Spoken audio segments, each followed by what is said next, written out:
Hey Shyam, good evening.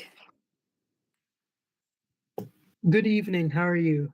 I'm good, thank you. Is it evening for you or afternoon? It's more afternoon here. It's around 2 p.m. here. Awesome. Good afternoon then. Thank you. Welcome back.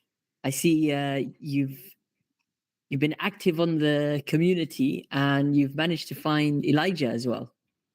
Oh, yeah. So Elijah races on a different schedule as me and also races in the adult class. So I guess Ah, that's why we okay. run into each other at the track. Gotcha, Yes. gotcha. So is it different days or different times the adult heats are? So adult heats are different times, but there's also different days that you can race on. Gotcha.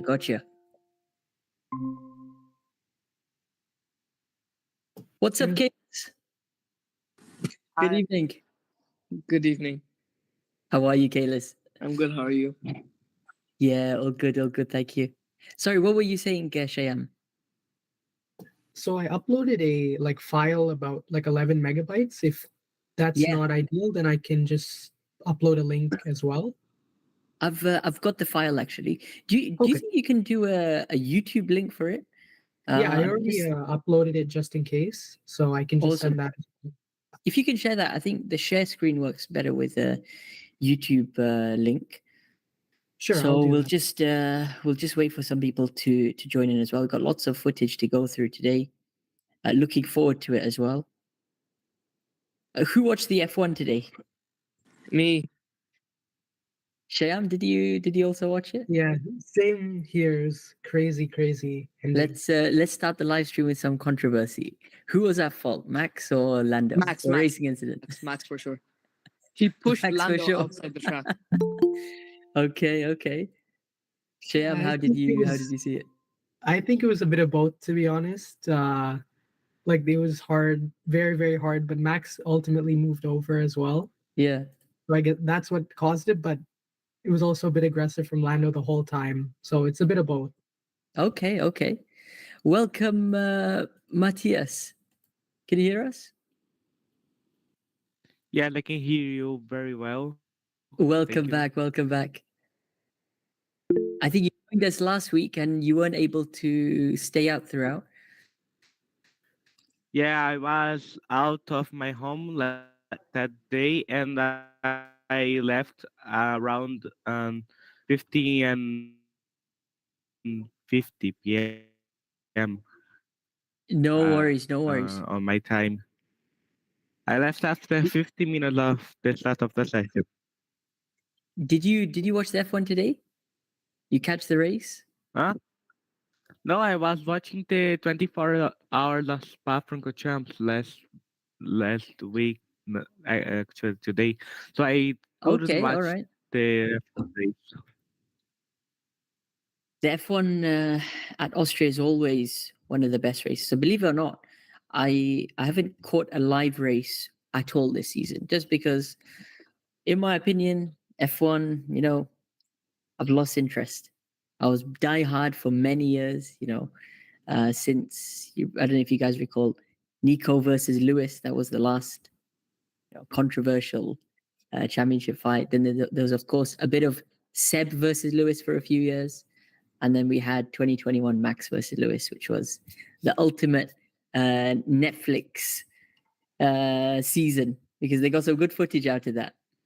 But I think since then, I've really fallen out of, getting up for a race to even watch it live because, yeah, it's been dominant from Red Bull all along. But I think there's every season there's sort of a decent race here and there. And I thought this weekend, Austria, if I recall, to 2019, that was one of the best races. So I believe it was is Max versus Leclerc that time. Year before that, it was Max again who had it. Obviously, not the best car back in 2018. This was, but he still managed to win from the back. So Austria this year once again has Max Verstappen as center of attention. I think, yeah, it was hard racing today. And it's actually good that we have two guys fighting for first positions. Not often that we see that and that kind of hard racing. But something you got to, I think, is quite new and specific to Max is his style of defending, especially. And if you watch F1 before 2015, really, you didn't see anyone as aggressive, whether it's overtakes or defense, particularly as Max does. You probably heard Lando complain over the radio, oh, he's moving twice. And if you recall back in 2016, there was something called the Verstappen rule, because that was specifically for his maneuvers where he'd be, weaving around. But he's a hard racer. And I think the way the contact happened today was so subtle as well. So it wasn't as deliberate. He was actually just trying to hold his position, but somehow they both got a puncture. Lando came off worse. But we like to see that. We like to see battles. And we look forward, maybe sure next week, Lando will be fired up for Silverstone because it's his home race and McLaren's home race. I think we've got pretty much everyone here so far. We'll probably have some new people join along the way. How's everyone for time today? Who wants to sort of go first? So I need to head out by 3 p.m. today. So anytime before then is good. What time is it there for you right now? Oh, it's 2 p.m. here, so about an hour. Okay, yeah. Kalis, have you got any footage? I have some footage, but the track conditions weren't great. My time wasn't great, but I had some All right. like overtakes. I didn't send Awesome. it yet, so like. If you're able to prepare that link, like a YouTube link, it'd be good to go through it if you're able to for today. We can Okay. hopefully come to you next after Shayam. And Matthias, do you have any footage as well? I don't have footage from my car, but I have footage from Yeah. the last race that the Kartodromo recorded. I can show it. Awesome. Are you able to like bring a YouTube link of that up so we can hopefully organize a share screen as well? Can all take a look. Okay, I will try to find it. The footage is not very good because there is only one angle of camera, and it's on the Yeah. start of the main straight. But I think it's good to see the footage. I was P7 that race. It was a good time considering that I was blocked Okay. great part of the race. That'll be nice watching But- actually, especially when it's a race. Try and bring that up, and then maybe you can share a link in the academy page or Okay. on the meet. That'll be fine. But Shayam, did you Okay, let manage me- to share a YouTube link? Yes, I just posted in the chat here. All right, let me just take a look. Day 22. Okay. Got it. So when was this recorded, Shayam?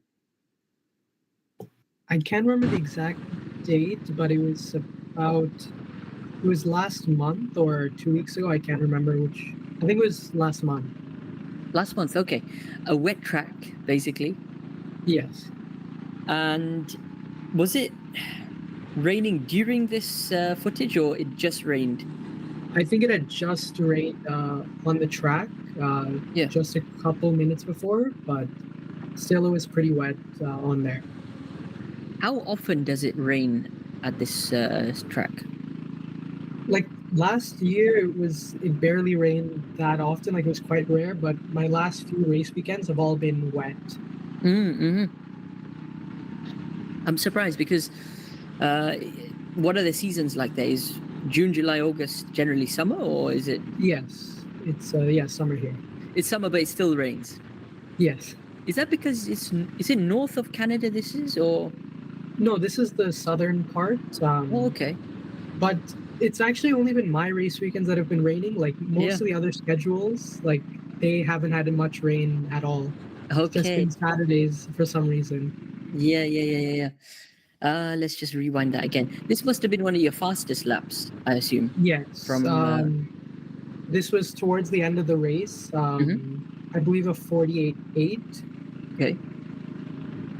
So compared to a 30, 6 was it you were getting in the dry? It was around like 38, 38. 39. 38, 39, that's it. Yeah, so usually in the wet, you expect that kind of drop off. And obviously, the bigger the gap, the more tricky the conditions are. Do you have like a wetsuit, or you just you go on with your No, I dry? just got wet and my socks were soaked.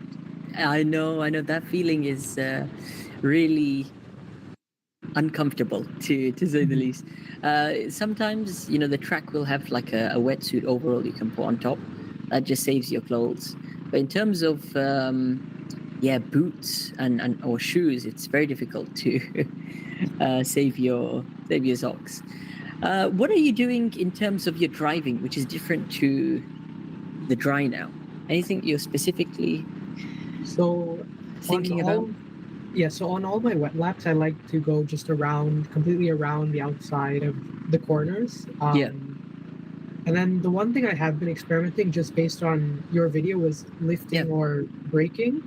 In this one, Okay. I was braking here, and in this race, I had about a 10-second like lead Yeah. using braking. And then the next race, it also rained again, but the clockwise version of the track, so in reverse.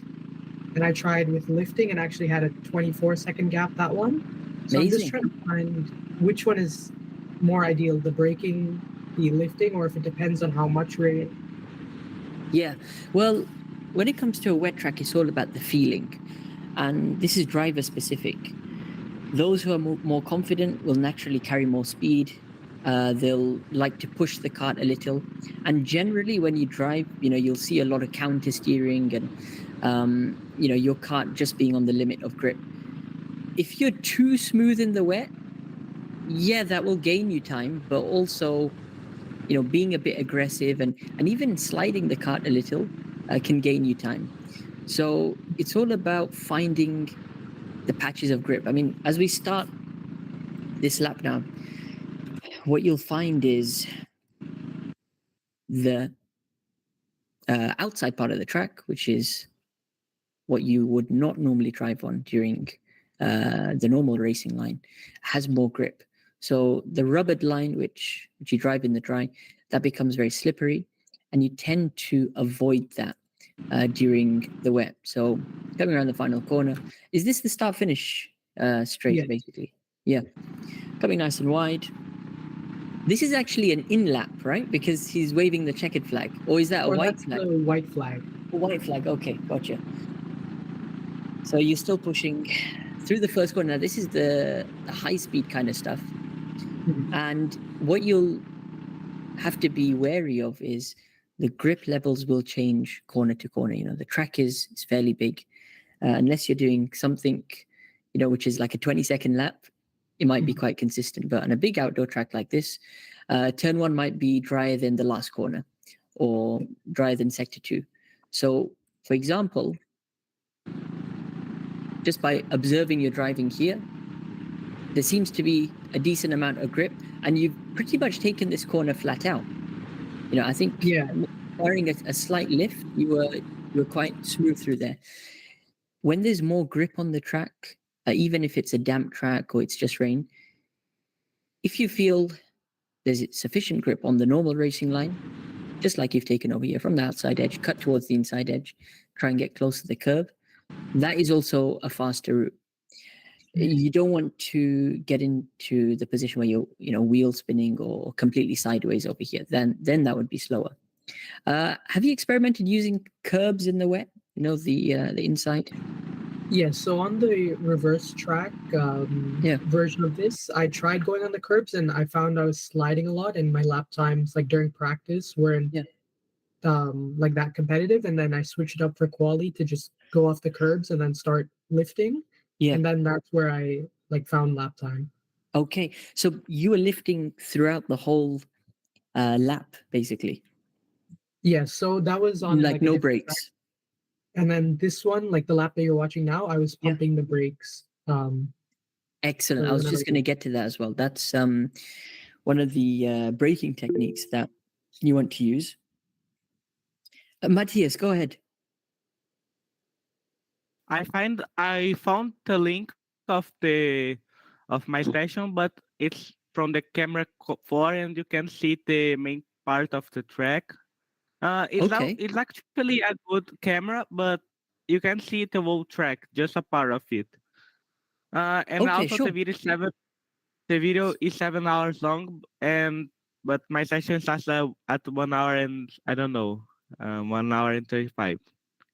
I'm gonna send the Awesome, link awesome. on the chat, and after Yeah, you analyze this, you can analyze that. absolutely, absolutely. Just go ahead, just share a link and we'll take a look at it. All right, so just going back to your lap over here. Turn one, it seems there's a fair bit of grip over there. You were saying you're trying to stay off the curbs. We come down to, yeah, the high speed, fast left over here. And it's interesting the approach you're taking. Wide entry again, wider the entry. There should be a bit more grip on the outside. But then you can notice how the grip reduces because you have to put a lot of steering input. The cart is understeering. You're trying to go left, it's going in a straight line. And eventually, though, as you come further off the natural racing line, which diverts the inside in this case, there's grip over here. So you're able to open up your steering wheel again and slowly get back on the power. I think you were pumping the brake a little over here as well. If we just watch in slow-mo, riding the bumps, let's just watch your footwork. Coming off the gas now, one pump of the brake, another pump of the brake, and you can just see about 3-4 repetitions of that, and you stabilize the car. How did that technique feel, human ABS? Yeah, it felt interesting. It definitely, like, there were definitely times where it felt a little bit scary, but it felt quite good to do it. Yeah, really, it's a technique which you got to trust the cart and trust it'll grip. The first few times you pump the brake, it won't do anything. And there'll be that brief period of travel. So in this case, we can see you come off the gas, you're turning, and you're trying to rotate the cart. What's happened here? There'll be a brief period where it just continues in a straight line. It understeers, boom, just like that. And as you continue to pump the brake, maybe the fourth or fifth time, then you'll reach the place of grip on the track, and the cart will naturally settle and stick on the track. Sometimes, in my experience, if you look at the outside part of your track over here, where the white line is, I've had it where I'd go all the way, almost off the track, but eventually it grips. And what this allows you to do in net is gain time on entry, corner entry. If you were to do a traditional braking style, but this time in the wet for this corner, you'd have to brake very early. Because the moment you try and brake at your normal braking point, let's say just at the beginning of the curb or maybe halfway down, it's too late. It's too much entry speed. The track does not have enough grip. So you end up going off the track. What pumping the brake does is, it will catch the cart eventually whilst you're on that limit of grip. So yeah, you're braking. You could even start with braking early and brake deep into the corner, but eventually, because you're getting that because you're getting the rears to lock up each time and you're pumping the brake using that technique, it will grip. As opposed to 100% brake pressure and then slowly releasing, it just doesn't work out in the wet like that. That was the first corner that you were braking at. How about the next hairpin? I assume you would use a bit of the brakes? Yes. Awesome. Yeah, look at that. Wow. It's a very tight corner, and you can actually see on that occasion, brought it nice and wide on entry. And then what happened this time is the grip really came right at the edge of the corner. So you can observe on the left-hand side of the screen how close you get to the white line over here. almost, dipping a wheel in the grass, but it gripped, right? Yes. How many laps did it take for you to get used to this? The pumping the brake or Pumping the brake, yeah. I think, this was the first session I ever tried it. I think just in practice, like maybe 2 laps. Yeah, I excellent. just tried it, yeah, and after seeing your video and then seemed to work. Yeah, continue with that. And what you can do, let's just watch over here. Boom, there you go. So as the curb starts on the left side, that's where you've first hit the brakes. And that's very similar to a dry line braking point, right? Or is it just after you do that in the dry here? It's around the same actually in the dry. That's excellent. So what you're doing is you're getting a similar braking point, initial braking point, but then it's all about controlling the kart here. Pump the brake, on, off, and eventually the outside part of the track, it'll grip. Then you can slowly feed the power. What did you find the biggest difference was in throttle application in the wet? Did you have to be smoother? Yeah, I definitely felt I had to be a little bit smoother, but sometimes I would just jab it a little bit just to see if I could get on the throttle a little bit earlier. Yeah. And did you experience a lot of wheel spin? This session, no, but when I did do on a different race weekend, it rained much more, and then there was a lot of wheel spin there. Yeah. Maybe there were puddles on the track as well.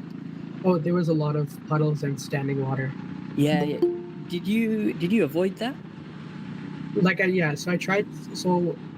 I just tried to go. I nearly went off the track almost every lap, trying to go around it, but it was faster that way. Awesome. In extreme wet conditions, it's not advised to go through a puddle. It normally causes quite a lot of aquaplaning, believe it or not. Just give me 1 sec. Are you still able to hear the audio? No. Yeah, the audio's cut off for some reason. No, it's all good. You'll get a lot of aquaplaning, so it's best in that scenario to just drive around it, even if it means you just got to be a bit more cautious to go off the line and then rejoin again. Don't risk it with puddles. You'll get wet. You'll regret going through it, and it can throw you off the track completely because you're out of control during that time. Just by looking at your driving and the conditions on this layout, I think you did a very, very good job at keeping the kart on track, number one. And also you're trying to maximize the speed out of it. So you're on a wet line, so you're using the outside parts of the track, which have more grip in the corners, feeding the power back down over here. And I think you did a good job to adapt to the wet line, even coming through this final sector now, through the left. And then normally in the dry, you'd cut across over here like we discussed last week, but you really found confidence to be on the limit of grip there. So again, coming up the crest, stay on the left side.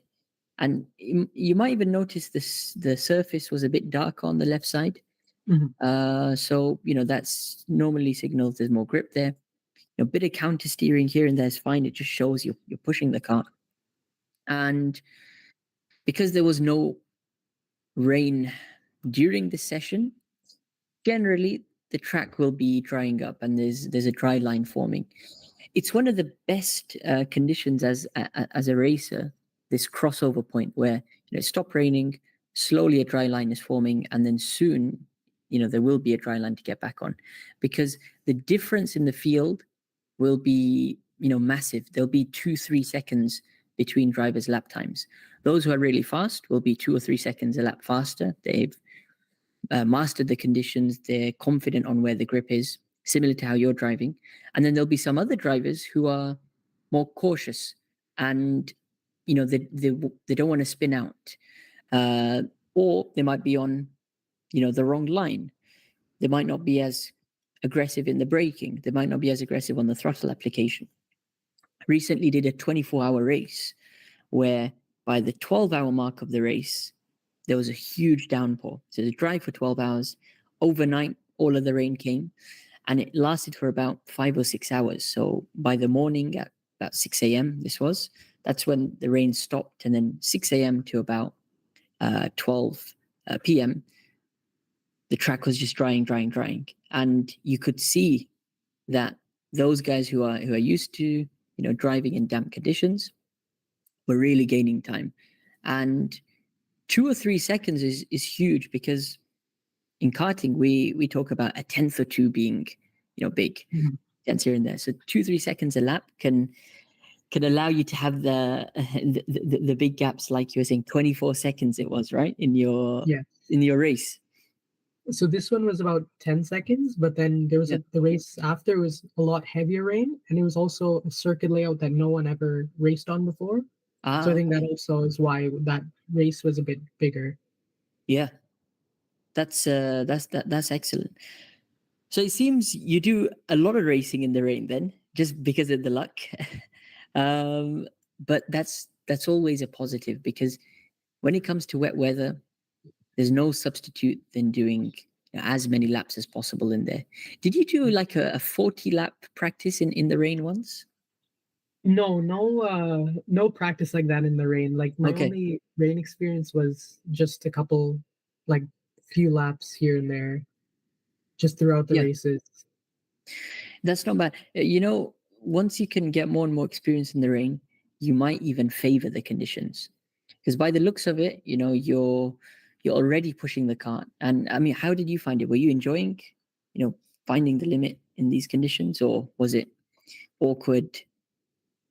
Oh yeah, I really like the rain now. Like, I didn't even before I hated it, but now I just started to like it. And then because I never knew how to drive in the wet until I copied one driver's lap. Yeah. And then ever since, I've just loved it. Just so unpredictable. Absolutely. And that's the position you want to be in, where you're enjoying the conditions, and then you're able to maximize the speed out of and the lap time out of that session. And also in wet conditions, the equation of having the fastest kart goes out the window, because you can even have a slow kart and still be on the right lines. It's not about top speed here. It's not about who's the fastest on the straights. It's actually who can control the kart best. So in rental karts especially, it neutralizes during the rain in terms of kart performance. Yeah, if you have a faster kart, it might be that much quick on the straights, but it's not as drastic as it was in the dry compared to the wet. So when's your next race coming up? It's going to be this coming Saturday. Excellent. And then is that a championship round? Yes. And then I've also booked some lapping for this coming Wednesday. Yeah. So that should help me practice what you said from last week with the dry laps. Yeah. Exactly that. How's the championship going? How many rounds so far, and how many to go? So there's 3 rounds so far, and then there's 7 more regular season rounds, and then there's a semifinal and final, which are 1.5, and then double points. Oh, okay. What's the points format? F1 or? No, so it's I believe 10 points for a win, 8 points second, and then it goes down. And then pole is 1 point. Okay, not bad. And how are you doing in the championship at the moment? So I'm leading the overall championship. I've taken the win and pole every race, but I'm just trying to keep that going for the rest of the season. Yeah, that's it. Have that open mindset that you're willing to, learn. And I'll be honest, there's only so much you can learn by winning. It's actually once you start having to fight your way through a field, let's say in a race, where you face a bit of adversity, you learn a lot more like that. But winning and staying in front teaches you to be a very consistent driver. That's one of the positives, because to stay in front and to do it round after round, lap after lap in the race, you have to be, a consistent driver. You can't just have a fluke, a good lap here and then, be poor for the rest. Otherwise, people will catch you. So I think for you going forward, you've got the skills. You know what you have. You know what it takes to win. So just enjoy the races. Actually, don't put too much pressure on yourself. And what do you enjoy more, qualifying or the races? The races for sure. Like the adrenaline you get from going against like other people, that's like the fun part for me. Is it a rolling start you do in the races? Yes. Oh, excellent. So you technically lead the grid, let's say on pole, as you normally are. And then do you have to wait for a green flag before you can go again? Yes. Excellent. So you're in charge of that. It's always similar to a safety car restart. You can view a rolling start. So there's some tactics people use. I've seen top level competitions where the leaders, they sometimes, at the green flag, they'll brake check everyone and then go. Whoa. So they get that buffer straight away. If you watch top level races, some drivers do that. Now, of course, if the stewards are very strict and they're watching, they will penalize you for that. But yeah, that's something to be wary of. Maybe one of your competitors might do that. Yeah, maybe it's something I'll try, but I don't want to take any chances. Like no, you got to practice it. That's what it is. All the best for the next round. And if it's dry, let me know how the footage comes out, how the race result goes. Would love to see, if you're able to improve your timings as well. We'll just wind up for.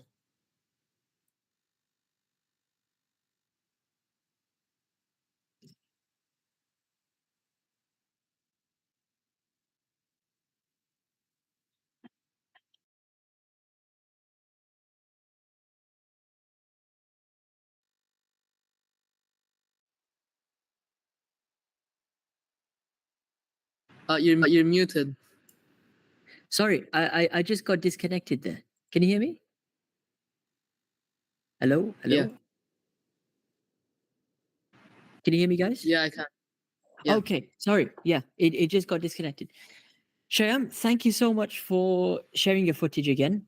We're going to move on to the next person now, but if you want to stick around, you're welcome to stay on the live and hopefully meet next week.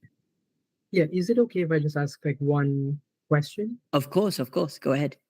So I wanted to know if like the amount of rain, if that impacts whether I should be braking or just purely lifting. Yeah. The drier the track is, the easier it is to take, with less brakes, and sometimes even by lifting. And what you'll find is, more rain there is, generally the more you're going to have to brake. And that will change corner by corner. Some corners will have a lot more water. Some corners will have a dry line already. So similar to like turn one in that footage, that was pretty much, a lift maybe mid-corner, but it was relatively flat. And then turn four, you had to apply a bit of brakes. Turn five as well. Generally, for the tighter corners in the rain, brakes are good for rotation, regardless of how wet it is.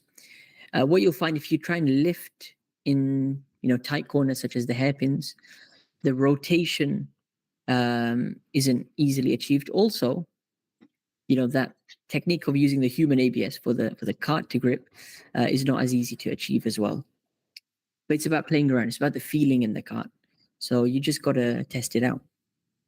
That's interesting because I almost found the opposite for me is when in that last race when it rained a lot more, I tried both and I found that by lifting every corner, I was gaining more lap time. Right. So is that also something that can happen? You see, it's definitely driver specific as well. It's about your confidence. If you're able to go faster just by lifting, then that's definitely something you should continue to do. Observe the lap times as well. You can even do one session of just braking, one session of just lifting, and then mix it up as well.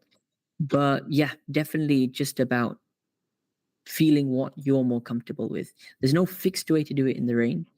That's why, the top drivers in the world have their own techniques, and it's difficult to just, copy because it's their style. All right. Thank you. Yeah, so much for the help. And next week I can also show you what I meant by this as well. So it might be a little bit easier to just see as well and analyze. Absolutely. But yeah, thank you for the help, and I'll see you next week. No worries at all. Take care, Shyam.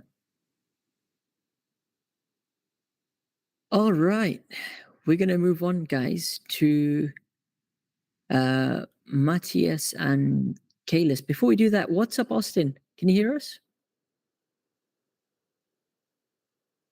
Yes, I can hear you. Welcome, Austin. You've joined before for track help, right?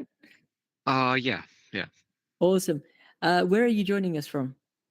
United States. Awesome. I believe you do the Pro Kart Championship. Is that correct? Yeah, something like that. You submitted some footage a couple of weeks back, and we reviewed it. Yep. How's the championship going? Have you had any rounds it's going lately? good. Yeah, I've had my the last race was my best race yet. So. Awesome. What happened? Well, I felt like qualified good inside the top 20, so that's always great. Okay. Yep. I qualified 11th, and I moved up to 7th in the pre-final, and then I fell back to 11th in the final.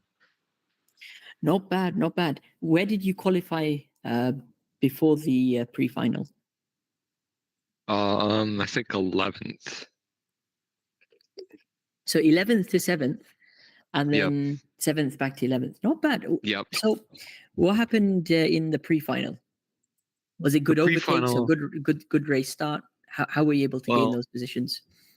Everyone's so even up at the front that when I was on the inside, I kind of made a note to myself that I'm up front and I don't have to wait on anyone anymore. So I just kind of went for it, and I gained a couple spots, and then a couple people spun out, and I gained a couple spots. So right. What happened in the final?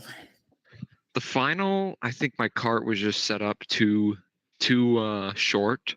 We didn't have a long run cart, so I think I was feeling really good halfway, and then it just started to understeer more and more, and then maybe the tires overheated, and then I got caught by a pack, and they didn't want to help me, so. It's one of those. They were just every man for himself kind of thing. Yep, basically.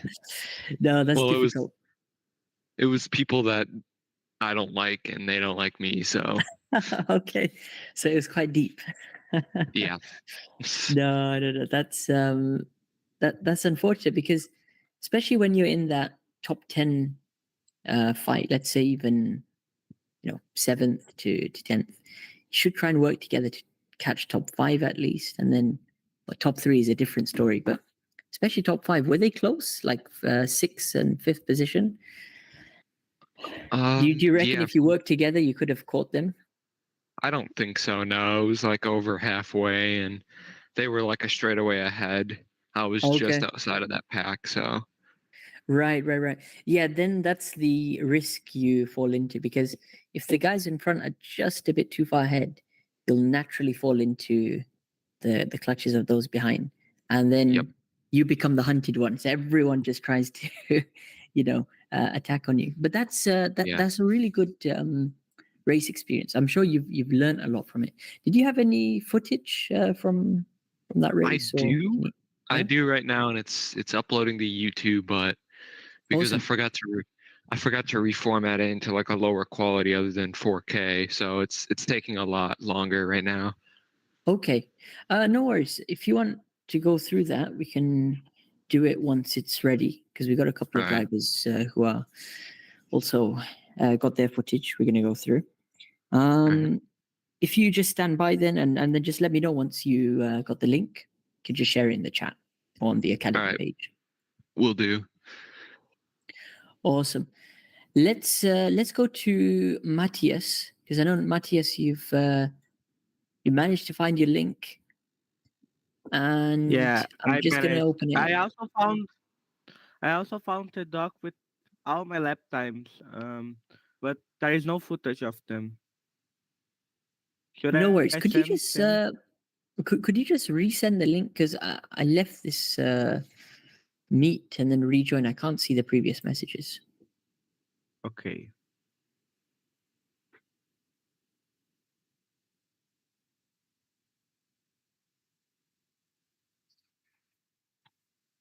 We're just checking the YouTube chat. What's up, Marcel? Cal Karting and Env Orthodox. Thank you for tuning in, guys, and appreciate your support. All right, we've got a link over here. Let's. And the second link that I send is my lap times. If you want to check, my fastest Nice, lap nice. starts around 157, and let me see, 157.5, I think, 150. Okay.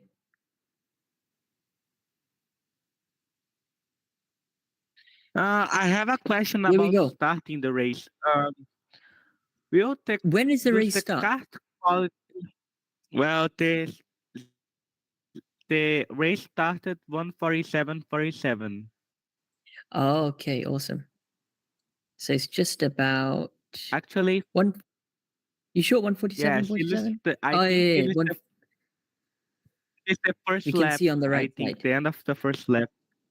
That's awesome. So talk me through this. What's the track name, first of all? The track name I think is Kiss Kart Autódromo de Vitória, but I am not so sure because I don't go there so often. I Can go you there share once, twice a month. yeah, yeah. Can you share the name again? Maybe in the chat. I can put it on maps. I just want to see a overhead shot because it's an outdoor track. Be nice to Yes, see. it's a very challenging track because one mistake and you are in the wall. I made a lot of mistakes, sadly, but it's at least better than the last race that I did because Mhm. I didn't spin out so much because of my mistakes. We'll definitely check that Uh, out. What's the name of the track? If you can just put it in the chat. I th- I think it's Kiss Kart Victoria. Let me see. Awesome. We got Forlani in the chat as well. What's up, Forlani? He's also joining from Brazil. It's very nice to have another person from Brazil. You can probably tell on the share screen now. We're taking a look at Matthias's track, and this is. Would you say that's south of Brazil or southeast? This is like southeast exactly. It's very Oh, I found the link. It's FKI Racing Kart Racing Door. If you want to check, Ah, okay. if Is that this link the one, doesn't work. Kiscart? The one on my share screen? Is this it? Yeah, no, this is the one on Serra. This is the international track. It Ah, okay. it's another track. It's FKI Racing Door. I also tried the one in Serra, but it's too far for me. I live south of that track, and the Yeah, other one is more accessible. gotcha. So, like in this video over here, this is which track? What's the Yes, name of this track? this is a great track. Um they change the track once every month, Oh, and nice, nice. it's very fun because every time you is more challenging than the other, and Yeah. also they also have this grid system where you make one lap and Mm-hmm. you try to qualify, but that's only on special that they make annually, and I think it's the 40th race of the season. Oh, okay. Wow. I'm not racing. This race is not international. It is race not um, Yeah. the one competition because the competition is two race linked. This is an Okay. common race where you do your briefing and you go to race and you pay after. Gotcha. Gotcha. It's like a local competition. The track organizes it. Yeah, the I track guess. organized it, and the 14 I fastest drivers, they go to the final. Awesome. I guess there's a cart draw you got to do before this race then, but it's by Huh? luck, right? Yeah, Which you have to. cart number you get. So which No, position it's are not you about over cast here? number. Uh-huh. I am P4. I'm the one in red. In the orange or It's red? very Yeah. Amazing. on almost every go part. Yeah, red. The orange guy is he's kind of slow. I admit. No worries. We're watching red now. You This is can the race start. see. Here we go. As we start, Yes, it looks I like lost a lot first of position. position, but Yeah, first yeah, position. You got an amazing start. He's he's off. ended up in fifth, five, six. Huh? Yeah, yeah, yeah, yeah. So you Yeah, I dropped a lost couple of a lot places. of position on. Yes, and then You over here. I made a mistake. I don't know what happened. No, yeah, I got Oh, yeah, passed yeah, yeah. Just over here. there. You just went a bit wide. There's a bit of a crash there. What He took happened there? things side. Somebody spun. Um, this happened twice on the race. Think Okay. there was a guy on. So There's P1, gonna 2, be a guy 3, that's 4, gonna crash. P5 at the moment. So we just lost Yeah, one I'm place. P5 now, Not bad. and yeah, but there is a problem on this race because there were two fastest drivers that decided to train by going from the last place to the first one. I have Oh, the lap wow. times of the race and the name There we of go. the persons. So as we come through the final corner now, Yeah, um, they got a nice exit. They're in your and the slipstream, and he's probably going to be yeah looking for a like move soon, as there's another yellow flag on yeah, track. those were I guess those were the fastest drivers Oh, yeah, yeah. of the race. I think what's happened here And then is I make you've a carried mistake here and I yeah, crash. a lot of speed, and you nearly went completely into the barrier. Good save in the end, but you've lost a couple of places now. So I think you're down to 1, 2, 3, Yeah. 4, 5, 6, 7, P7 now. Or P8. Yeah, P8, I think. I ended up with seven. I think Yeah. on this race. I let me check. Yeah, I ended up with seven. I think some guy break it too much here. I wasn't expecting he to break too much Mm. on the first hairpin here, and I spun. Mm-hmm. Uh, and Let's watch. I Lap lost. 3 now. I was P12.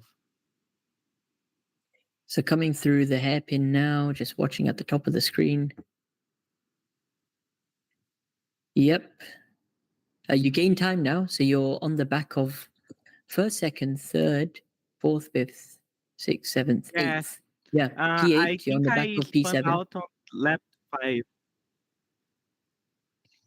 It's oh, you've I just have a lapped the question guy in the about orange. threshold braking.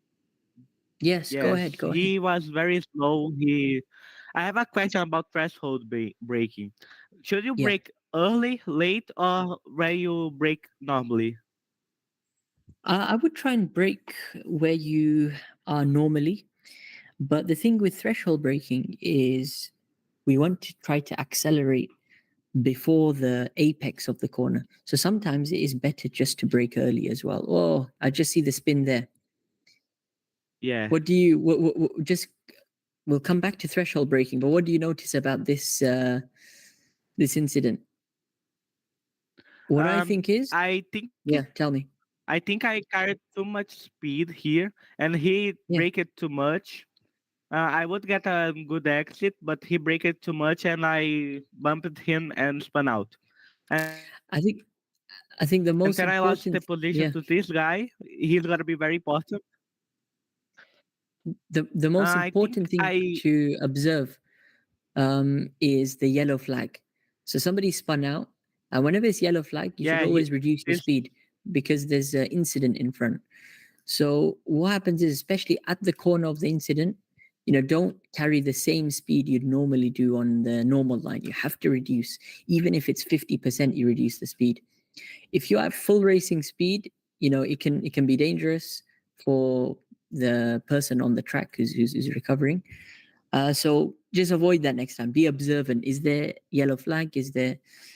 Because also you cannot overtake under yellow flags. So just be wary of the situation on that corner. Yeah, that was the end of yellow flag. I was preparing to pass him on the next corner, I think, but he braked it too much and I spun out. Till the end of lap four, I guess. Né? Yeah, this is time to 5. So just going back to threshold braking.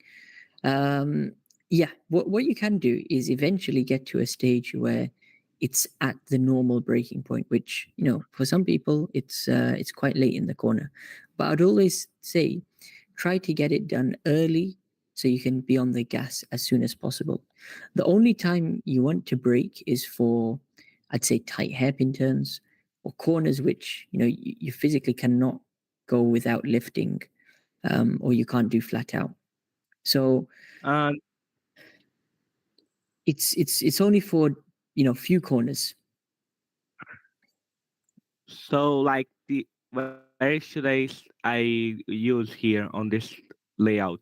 Which corners are you braking for on this track? And just give me one moment because I'm going to try and get the map up again. Can you send me the name of this track?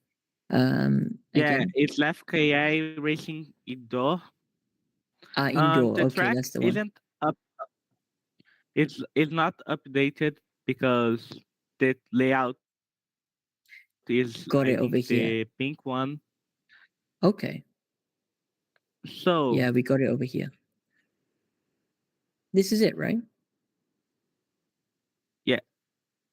Awesome. Let me see. So basically, yeah, still is it. Let's just get the pen. Where's the pen? Ah, there we go. Correct me if I'm wrong, but it looks like we go this way. Is the first corner is not a hairpin? No. No, it's like something like it's that. like yes. I think I have the actual. You have the map. If That'd be very go useful. on the I think it's like that. Yes, I think I have it. Let me see. Yeah, try and bring that up because this is a completely different layout. Actually, it's difficult to judge. Yeah, this. How old is this track? Is it a new one? It's. I don't know. I have no clue, but it's kind of new because I didn't see it on the. Yeah, for Here, I Lani found in the it. chat, but it's Should I send the link? fast here? Descartes using Pista Cinza layout. Is that correct? There's another driver in the chat who put that. He said it's the track name is Fast Descartes using Pista Cinza layout. I'm not sure if I pronounced that correctly. It's a great track layout. Pista Cinza on Portuguese. Go ahead, share it. Yeah, you can share it. The link. Here, I found the link. Amazing. Redirect. If the page isn't working, then I can try to find somewhere else. I got it over here. That's awesome. You know what? We can even save this image and boom, do something like that. Yes. So the track or the lap starts here and we go this way, yes. right? Yeah, Awesome. then you break for this corner like it's like the Monza back So before we the break start of here. the straight. Yeah, you break here and then you do Okay. it flat accelerating. Awesome. To the left. I guess for this hairpin we have to break, right? Yes, that Over here. happen you have to break hard. Hairpin we have to break hard. Nice. Yeah, Se- something like that. And then you make second hairpin. this. You don't go fully outside, and then you send it to the left, so you can break to the second hairpin. Then Awesome. So that's 3 already. yes. Then you start accelerating. You do the next corner, the right one flat out. And then you go to the outside of the next one. You don't Yep, go. to the left. Yes, you go to the left, and then Yeah, you do this like this like somewhat straight because the tires are kind of far. And then you go to the outside here and start braking like you start braking there, right there. So you start braking. You do this like a double apex, and then Nice. the next sector is almost I think all flat out. So flat. Yeah, I can imagine. Yeah, Straight line through flat, here. flat. Even this The corner next over corner, here. surprisingly, it's flat out. I didn't expect it, Oh wow. but it was. Wow. Through here. And then last corner as well is pretty much flat. Yes. That's awesome. So we've basically got 1, 2, 3, 4. Now Fulani is saying that there's some onboard footage on Instagram. So hopefully we can try and locate one of those because I want to see some onboard footage and then hopefully be able to have an understanding of the track width, have an understanding of a visual representation as well. Yeah, I think they post things on Instagram, TikTok, but Instagram and TikTok, awesome. On Fasticut, yeah. Do they have a? Is this Threads it's on? Okay, so maybe I need to go on to. Yeah, I found it on Threads. Let's go on the official Instagram.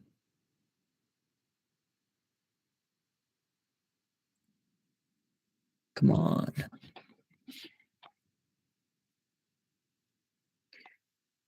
Not now. Let's search for this.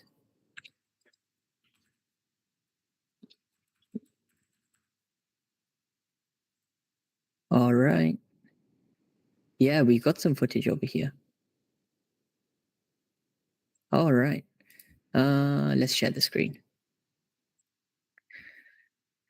Thank you, Forlani, for the suggestion. I've managed to find it as well. Have you been here, Forlani? Are these any of your? No, they don't have the footage of my helmet.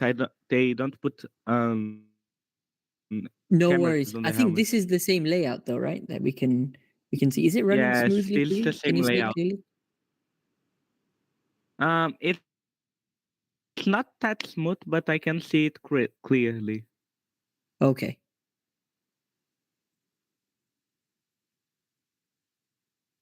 It would be nice to have some audio as well. No, that's just music they've got. Okay, leave it. But here, at least we get a visual representation of the lap. You know what I'm going to do? is I'm actually gonna download this video real quick. Give me 1 second. If I open up my OBS. How long have you been going to this track for? Just this layout.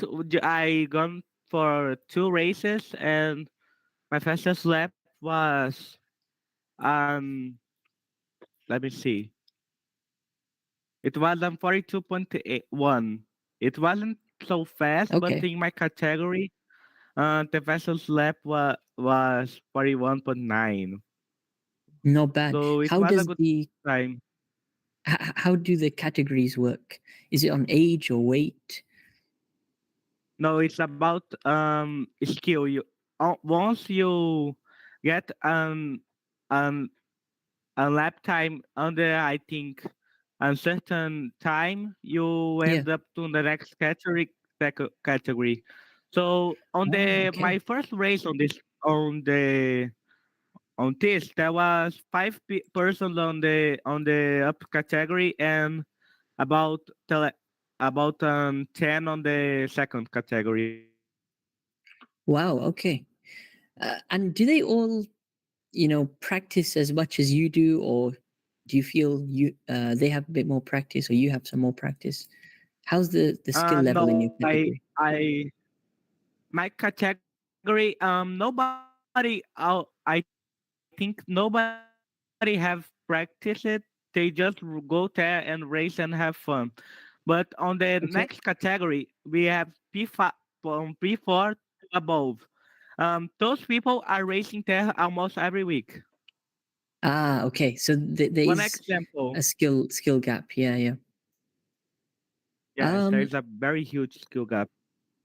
what about the carts? Is that not by luck, like a cart draw? Because surely there's difference in the carts. Yeah, they have a difference about horsepower, but you can change them if you feel they are not good.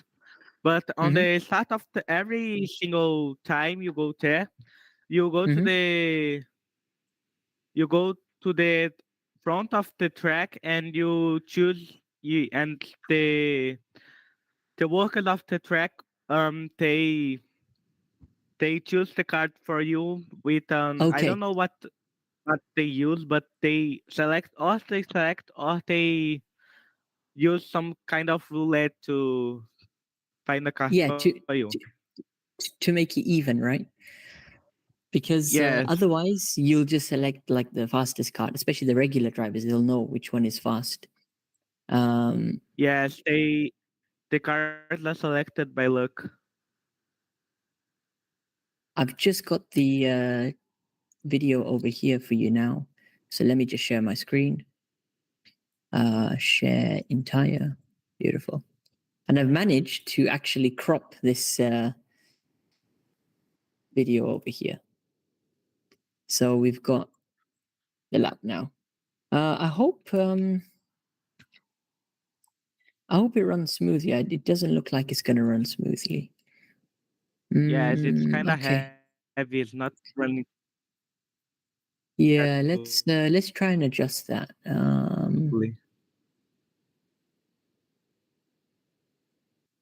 Let me just find that for you real quick. So I'll just go to my desktop. Hot Do you lap. think it's worth it for me to buy a helmet? Helmet is definitely, if you're going regularly, that'll be like a good investment. I think before helmet, try and buy some gloves. Gloves is very good to get. Have you got gloves? Yeah, no, I haven't got any gloves for karting, but they actually have good gloves on the track. So I Oh, use they those. provide you, yeah, yeah. Then Yes, helmet they definitely provide. would be something to look into, because it's just personal to you after, especially when you sweat on track. You don't have to share it with anyone. I think it's running a bit smoother now. Is it smooth? Yeah, it's smoother than before, but it's not 100% smooth still. Excellent. What this does, it gives us a visual representation of the track, and it's really nice because I think it's a nice outdoor track. where it's not too wide, but it's got that indoor feel to it. The tires are basically the track limits, and the outdoor part of the track is obviously because it's located, I think, somewhere in the city, right? Is it quite local, this track? This track, I guess it's local because the international one is it's very local. Um, it's on a parking lot. It's um the airport of my country, of my state, is very Yeah. close to it, so I guess it's very local. Awesome. Welcome, Rowan. Can you hear us? Yep. How's it going, Rowan? Not too bad. I went to Lock Hole today. Amazing. How was La Cole? Oh, it was good, but I got into a fight with this guy on track because he kept using me as his brake. Have you got some footage of that? No, I didn't. There weren't any You don't. mounts, so All right. No worries. Rowan, this is probably your first time joining Track Help, but you've seen the live streams before. We go driver by driver, and we've just reviewing Matthias's footage now. We're gonna go to Kalis and then Austin, and then we'll come to you after that. All right. okay. Stand by. Listening to the other drivers' footage as well, and what we're discussing can be relevant to you as well. Hello, Stevie. Welcome back, Stevie. Can you hear us? I can hear you. Thank you very much. Nice to have you back, Stevie. How have you been? Yeah, I've been to Woodthorpe. I just got back. Oh, excellent. How was the weather? Was it raining or dry? It was pretty cloudy, but it was okay. Excellent. Did you do the 4-stroke carts, the rental carts there? No, there's no. It's a private club. Oh, okay. So did you drive a pro kart or your own kart there? My cart's not ready yet.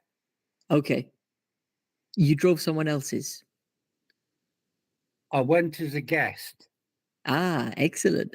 Exclusive access. Yeah, I had a good walk round. Let's put it that way. Yeah. Well, that's good. And you probably saw some of the drivers out on track as well. Oh, I had a fantastic time. That's excellent. Yeah. Stevie, we're just reviewing a couple of the drivers' footage. In between, if you got any questions, let's just let me know, and it'd be nice to catch up as well about your kart. Yeah, how you getting on? I'll put my hand up later on. Absolutely. Welcome. Matthias, let's just get back to your track as we wind up, because the key points you wanted to discuss were braking. And if we take it corner by corner, we have turn 1, for example. That's our first braking point. You mentioned turn 2, which is the second hairpin, just about here, is the second braking point. So that's braking around. We've got another braking point for the third hairpin. Yes. And then maybe one more just over here. No, No? that was flat out. Flat, okay. Coming up now. Yes, and Just then here. yes. Super. Take it step by step. Based on watching this driver's footage, do you know who this driver is? Red boots, green and blue helmet. He looks like a very quick driver. I have no clue of who it is, but this could be one of the employees. Could be. Yeah. The owner of the kart actually, the owner of the track actually he races there professionally, and he's very fast. But so I guess it's him. And I think because he's put his be him. video on as well on the Instagram page, is probably someone like that.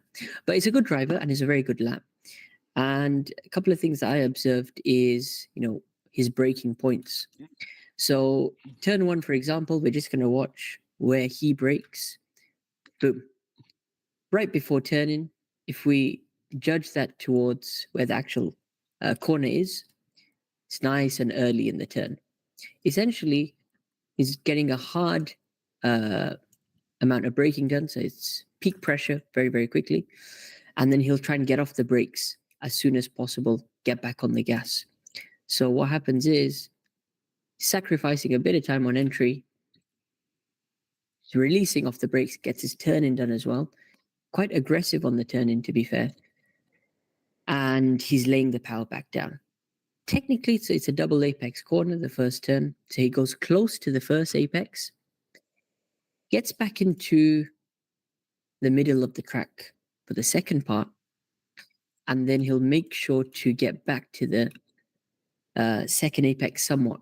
You see, he's not as close over here because you don't have to be. You want to try and use the track on the right-hand side. Try and open up the corner as much as possible. And that's what he does. Nice and wide. And he's carrying that speed. This footage was made on the first of the month when the track actually starts. So when you watch my race, there is no double apex. It's more smooth the corner, but you can do a double apex, or you can brake on where he brakes, do the first apex, and start opening while accelerating. I think it has no effect. Definitely. I think what this driver is trying to do is trying to take the shortest path possible. So he's just trying to reduce the meters. He doesn't want to go too wide over here, and basically take the shortest line to the outside, which is in front. Try out both. Maybe going wide will work. Maybe going tighter will work. Just experiment as you do more and more laps. As we approach the second hairpin now, let's just watch where this driver is braking. Boom. It's just on the brakes nice and early. If we look and slow it down, there's two white bits on the track. So the first white bit is here. What this driver is doing, he's going over the first one, and the second one just over here, he's using as the braking point. How are you using a reference for braking here? Are you using the white patch on the track? I was braking kind of late on this because I was braking. So he enters still and start braking. I was passing till and start braking, and I was doing a great turn here. So I didn't think it would need some change because it was very competitive. So I was braking around here where he is, and then I would do the turn and started accelerating. Okay, well, I'll tell you what. Now that you've got a later turn-in, a later brake that you're doing, try out a slightly early brake. And what we're trying to do is get on the gas as soon as possible. So this driver, he's braking early, he gets his sharp rotation in, and he's already back on the gas. So the idea is you accelerate through the corner before you reach the apex over here, and then come close to the inside tire and get pretty much back out wide. So you're carrying that momentum. What's going to happen is, as soon as you get to the right, you'll have to slowly go back to the middle and to the left. So you see how quickly he's been able to go back to the left-hand side of the track. Try and open up the angle of this corner as much as possible. And again, we just rewind a few seconds and watch his left foot. Boom. One more time. Maybe a bit sooner. Boom. He's braking and turning. Good reference for that could be this faded line on the track. I don't know if you can see it clearly in real life. That could be a good reference for braking. So don't brake or turn beyond that. If you go a bit too late here, I think you'll go a bit too wide on the corner. You're trying to target a mid, if not late apex. Why do you think we're taking a late apex over here? Similar to where the drive is. Later apex. I have no clue. I haven't tried it out, but I think it would be fine depending on how you take the apex, because you can accelerate early and take the better exit here, and because it's a very big straight. It's not like the main one, but it's almost as big as the back straight because the next corner is flat out. So I think if you take a late apex, you can carry a lot more speed. Spot on. As you said, there's a long straight coming up and a flat out section, which basically you're going to be braking all the way here the next time, right? So you can see my two pink lines are split, quite a large distance. More than that, look at how much of the yellow line we're going to, carry. It's almost a quarter or a third of the lap. And if you can get the best possible exit, which is normally achieved by taking a late apex, as you said, you can accelerate earlier in the corner. That's going to build you up to get the best possible run throughout this straight, throughout the flat out section, and all the way to the final breaking point on this lap. Experiment with that. Try that out. Yep. Okay. You were saying? I will.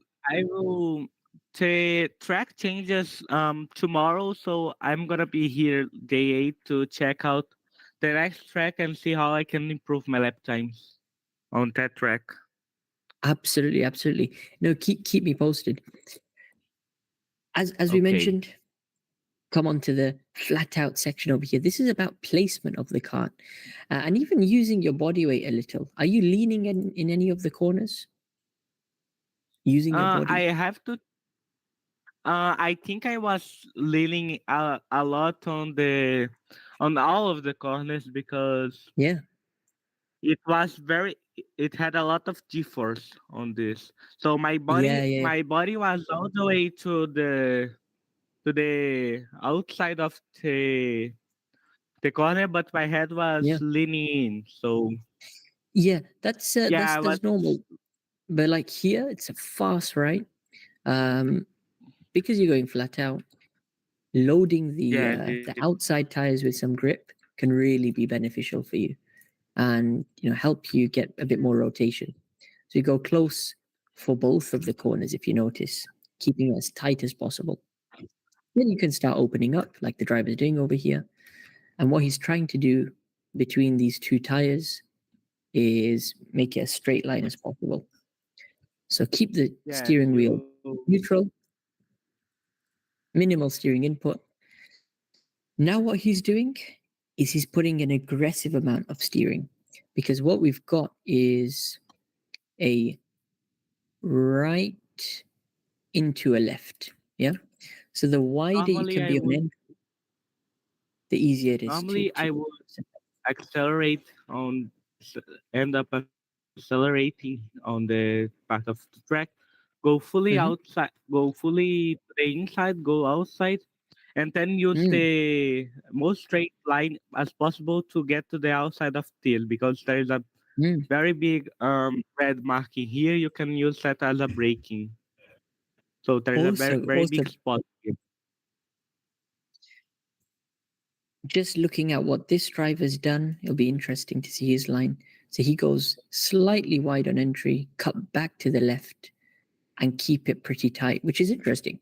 What he's doing is trying to take the path of the shortest path possible. So by opening up the corner a little over here, now the entry is easier for him to take. From the outside, flick it to the left now. He's going quite sharp on his turning, and he's trying to hug this corner as much as possible. And then flat, basically, through the rest of the lap. And again, it's all about placement of the cart over here. using the full width of track. It's very impressive what he does, because straight line through this back end, he flicks it to the right, uses all of the curb on the outside. I think on this part of the track, the tires, they were on top of the white markings, and then it opens up so you can take the white markings, so you can take the corner flat out. Yeah, definitely. I don't know if Otherwise it's it'll be too really like tight. that. But yes. Rowan, you got a question? Yeah, what track is this? What track is this, Matthias? This is FKI Racing Indoor. It's FKI Racing Kart Indoor. I will send the name of it back on the chat. Yeah, I think there should be a link in the chat. It's a track in Brazil, actually. So nice. It's awesome. Final couple of corners, just observing, using all of the track again. Look how close he's coming to the inside apex over here, and then back out wide again, right up to high barriers. You have to try and make these kinds of layouts as wide as possible, because that's how you're going to gain that time. Again, taking the shortest path possible to the line, hugging the inside again, and that's pretty much a quick lap. That's a 41-second lap time, based on my time over here, which is 41. Somewhere in 41. I was doing 42.1. Yeah, I'll share you a link to this lap. This lap should be your... Yeah. I should use more reference of online people. I think this is a fairly quick lap and a good driver, just based on his driving. So I'll send you a clip of this, because I managed to crop this video whilst we were talking earlier. So this lap can be there for a reference for you. And just to basically summarize the points that we discussed about your track, if I can bring up the track map over here. So continue braking at the 4 braking points. I think that's correct what you're doing. I would say try and do it earlier in the corners. The earlier you can brake. Yes, I was braking a lot late, and I was probably losing a lot of time because I couldn't accelerate early. That's the key in these 4-stroke karts, rental karts. Get on the gas as soon as possible. Keep the revs as high as possible. And some corners, such as these hairpin turns, you can't take them flat out or with lifting. So use the brakes not only for rotation, but also for a smoother run through the corners. Sometimes, it feels like you're going really fast, but overall, you're going to be slower, for example, on the exit of the corner. So sometimes going slower on the entry will provide a faster exit. And, you just got to experiment with that. I think you got a nice target now. You got the lap of 41 there. So there's about a second that you can definitely gain. And then we have the 40 lap, because the fastest category are doing 40 seconds. So 40 seconds, my target first, 40 point. Let me check, because the fastest lap of this session was a 40.1, 39, almost 39.9. Yeah. So it was they were very, very quick drivers. So I would try setting the lap for 41, and then I will try, if I beat this easily, I will try to aim for 40. Absolutely. It's step by step. You set small references, small targets, but over time, you'll get to that ideal lap, whether it's 40 or 39. When are you going to the track next?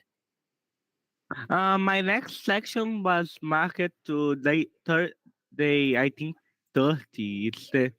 It's on the 30. first day of the winter vacation here. So I was July trying to 30? aim. I was trying. Yes, next month Awesome. 13. Um, but I think I can't go because there Mhm. are two parties on the day. So I'm gonna try to go on day 2022 because Okay. Sure, sure, sure. I aim for Saturday because more people can go. Um, Yeah. More competitive like that as well. yes. Well, So if with keep more people, yeah, more friends. keep me Ah, posted, and would love to know how you get on. You can review this video again, next month closer to the time, so you can refresh your mind. And I reckon you've got a 41 in you, most definitely for the next time. yes. Thank Um, you so much, Matthias, for joining. As I said, we're gonna have to move on to the next driver now, but feel free to stay on the live stream, to watch the other drivers. If you got any other questions, just let me know. Otherwise, we're gonna move on. where can I get the footage of the lab? Let me send you a DM on the link soon, and Okay, then you could just download it on your side, like that. okay. Thank you. Thank you, Matthias. Thank you so much. All right, we're gonna go ahead to Kalis next. We got Kalis, then we got Austin, and we'll hopefully finish up with Rowan. In between, we'll take some questions from Stevie as well. We'll have a chat, and we'll hopefully wrap up after that. Kalis, can you hear me? Yeah, I can hear you. Awesome. I love how you're regularly recording your footage these days. Another track day with lots of overtakes. Did you You can manage skip to? to 3. You can skip to 3 minutes because this is just me in the pits. Gotcha. Did you manage to get permission? Yeah. Are these adult cards then? No, these. Oh no, I didn't get permission for the actual adult cards. These are. These are still the normal. juniors. Yeah. Talk me through the session because it looks like a typical weekend race, arrive and drive. Yeah, it's not like it was just like a practice session. Practice session, awesome. And which cart did you take? Which cart number was this? 57. 57. Did you take 57 before? Yeah, it was the best out of the all. So you found the meta. Yeah. Awesome, awesome. Do you take a different cart every time you go, or do you generally? No, I usually stick to 57. Like I use it Okay. for the first session. If it's bad, I just change the next. You change it, okay. I would honestly recommend, now you got to a good level, you're quick on track, you got good timings, you've also got your personal best timing. Mix it up. Take as many different carts as possible. Why do you think you should take different carts? To see which ones are better, or like challenge myself. It's more to challenge yourself actually, because let's say you do a rental car competition. They're going to do a cart draw, and based on the cart draw, it's your luck, whichever cart you get. So it can be a good one, it can be a bad one. And you're more likely to get an average cart or a bad cart because there's only one or two really good carts. So if you're stuck with an average car or a bad car for the race, you've got to have number one experience in it, and also certain skills to drive that cart. There's some techniques you use in a fast cart, there's some techniques you use in a slower cart. Now, for example, just in the line itself, you can afford to take a slightly narrower line, especially in a slower cart, and there's less revs, there's less top speed. You take the shorter distance. Faster kart, yeah, we try and use all of the track, and we can be a lot more aggressive in the corners. We have a lot more top end speed. So this will train you to challenge yourself, because the best drivers are the ones who can take any kart, can get the maximum out of it, and also, there'll only be a few tenths of a second off their best lap time, which is obviously set in the best kart. So, is it 121 your best lap here? Here it was 122. This is 122. Okay, I think your PB though is 121, right? Yeah. So that's the benchmark. Now every kart you take, whether it's 26 or 49 or whatever, you need to gauge how close am I to 21, and then also, you can even take some notes about the kart's performance compared to 57. So this kart was slow in the straights than 57, or this kart had more understeer in turn 3 than 57. That will help you create a profile about the kart, especially when you do a competition and you've tested lots of different karts before that. You have some kind of data and reference to refer back to. So it's very, very useful to drive different karts and take notes about their performance. Otherwise, you can get in the habit of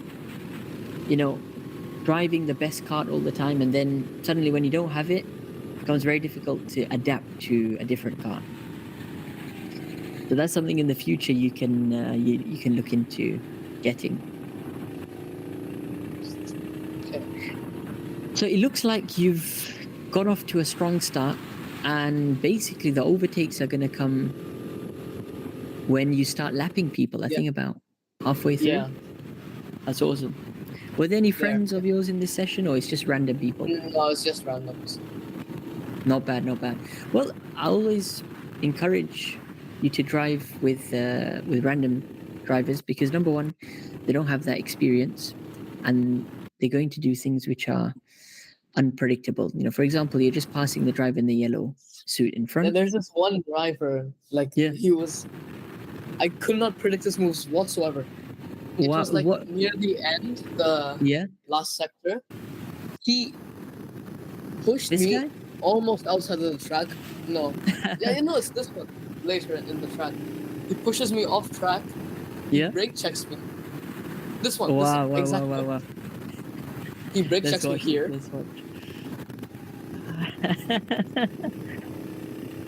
And then you pass him, yeah? Yeah. So that was the incident, yeah? Yeah. Yeah, with these drivers, first thing you need to note is their awareness. I think he had no idea, especially now, that you were behind him. So he doesn't expect you at all. On track, when I was 3 or 4 corners down, I saw him glance at me. So he knows that I'm there. He knows you're there. Just by looking at this, though, I don't see anything too malicious. What I see is he's on his line, and he doesn't have much awareness. What you got to anticipate now is him coming over. Bit of a dangerous weave to the right. And then I reckon he's braking over here because that's what he normally does. He's just inexperienced. It's a tight corner for him. So what you got to do next time, I think, is just be think ahead.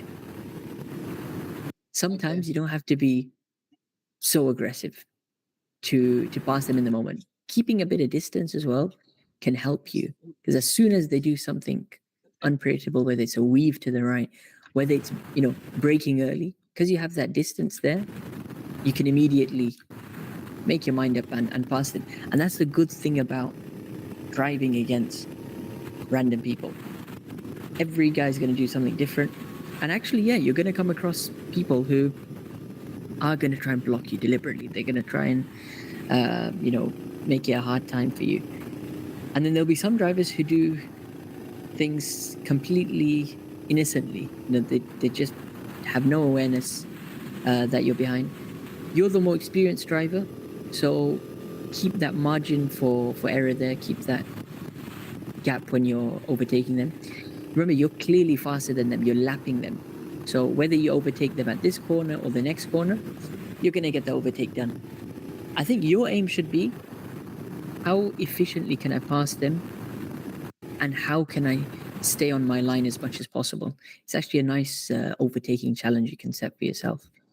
You want to stay on your normal racing line as much as possible. And in fact, even when you overtake them, similar to over here, you're almost on the normal line. You've anticipated the driver over here to go wide. You're not having to sacrifice much to go around them. And how many overtakes can you do like that? What happens, especially when the sessions get very busy and there's more and more drivers, you can be overtaking 3-4 guys per lap, and it just keeps you sharp. It keeps you alert, and it's a nice thing to do, other than a normal race where everyone's basically going to be following one line, and it's quite serious, and the pressure's there. In arrive and drive sessions, it's a bit of fun, and you can use it for perfect overtaking practice, and also encountering other drivers who will do dirty maneuvers, unpredictable maneuvers. You don't normally get those drivers in a real race. Otherwise, you get penalized and things. How was the overall session though for you here? Did you enjoy it? Yeah, it was nice, but like the track conditions, the track was very slippery. It was very windy. I think you can hear that in the footage. Absolutely, on the straights, there's a lot of wind noise. Yeah. Was it dusty on track? Dusty, not as much, but there was like a lot of dust at like some places. I think what I can tell though, just by these few laps we've been watching, is you found your style and you found your line at this track now. You're more confident. Yeah. And also more consistent. Every lap you're sticking to a general line. It's a quick line, of course. What was the average lap time, you'd say, in this session? You get that in the printouts? Like it was, I think 122.5, like around there. Awesome. And the best lap was? Best lap was 122.2. 122.2. Wow, that's excellent. So there's going to be laps where you're overtaking people, you're coming off the line. That's going to slow you down by a few tenths. You take the flying laps in isolation where it's clear track. You generally want to stay 2 or 3 tenths within your fastest lap. So if your best lap is 22.2, 22.5 for an average is not bad at all. And that just helps you work on consistency. When you work on consistency, that trains you for a race scenario. Whoa, that's a very close move. That's very close. They did a very good job. It was actually really close. I was like one hair's length away from taking his side off. I think if you put this in slow-mo, you can see how you might have. Oh, that's so close. Taking a lot of risk there. Good move though in the end, losing as less time as possible. But no, what I was saying is, the reason you want to practice consistent laps, it can translate over to a race scenario. Let's say you're leading the race now. To maintain that position, you have to be as consistent as possible, and ideally as quick as possible as well. The fast lap, every lap.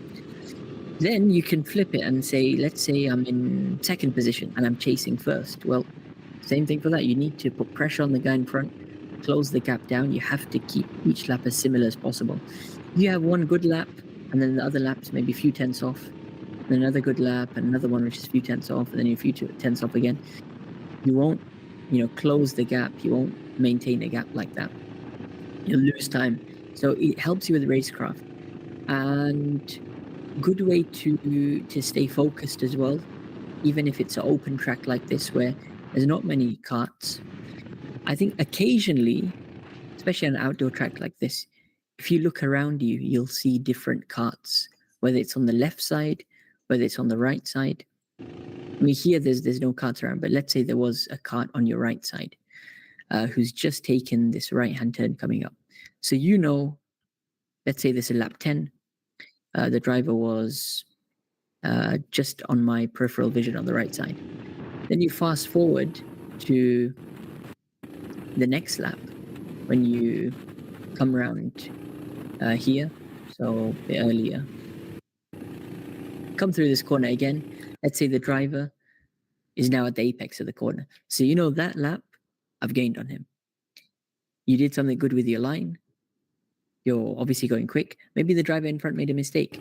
And when you can have visual cues like that, it really keeps you, motivated to go forward. Otherwise, you can get lost on track like this. There's no one really in front. There's no one behind. And then you sort of just getting on with the race and holding position.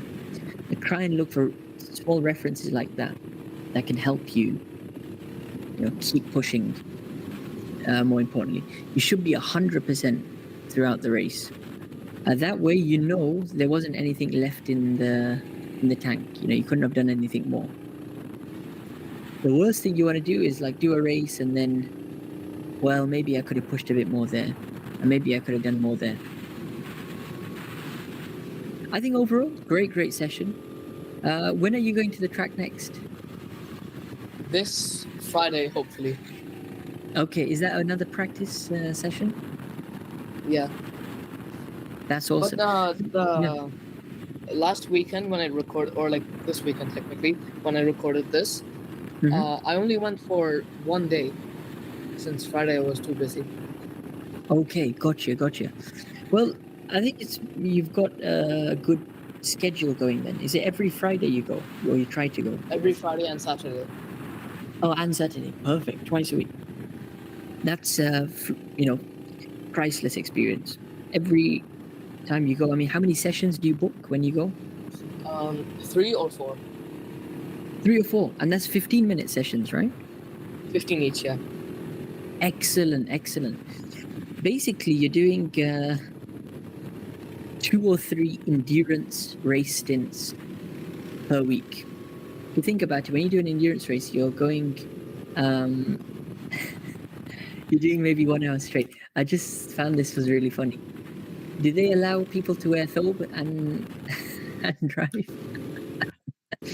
No, that's a white racing suit. You sure? It looks like a thobe. It does, but it's a white racing. You can see the racing, the Alien Raceway logo on the back of it. On the back, I was just gonna say, look. Normally they don't allow people to wear abaya and thobe in the carts. No. I know the aerodynamic. You'll be like a parachute. Too much drag. So you're getting. I mean, how many laps do you do in one session? Around 10. Yeah, it's a long lap. It's 1 minute 20. So solid amount of laps every week, and it's going to build up. Hopefully, if there's some kind of junior sprint race or sprint race you can enter, I'd highly recommend that. That should be your next step. Yeah, but is there any all the races that happen, races that happen like that, they require a racing license, which I don't have. How can you apply for it? I will in August. Oh yeah, you were saying next month. Well, that's okay. You just use July as a training month, and by August, do the rest for the license. Apply for the next race. Is it every month they have races, or how often is that? That's every month. Is it with the rental carts there they have at the track? There's there's some with rentals, some with you have to use your own carts. Yeah. I highly recommend the rental ones just to get that experience of a race scenario, because you don't have to worry about other factors. So what happens is you've done a lot of laps. Also, on the topic of races, I was in for this promotional video for the Abu Dhabi Culture and Tourism thing. Yeah. I raced with Dojo Moto with rentals. Yeah. Let's just take a look at that whilst we're here for some footage. I dubbed over music. So okay. Yeah. No worries. This is in the adult cards, surely, right? No, it's juniors. It's still just everybody's junior. Yeah. Junior drivers. Yeah. Awesome. This is a good experience. Was this your first race experience, you would say? Yeah. That's it's awesome. not technically a race, but like still.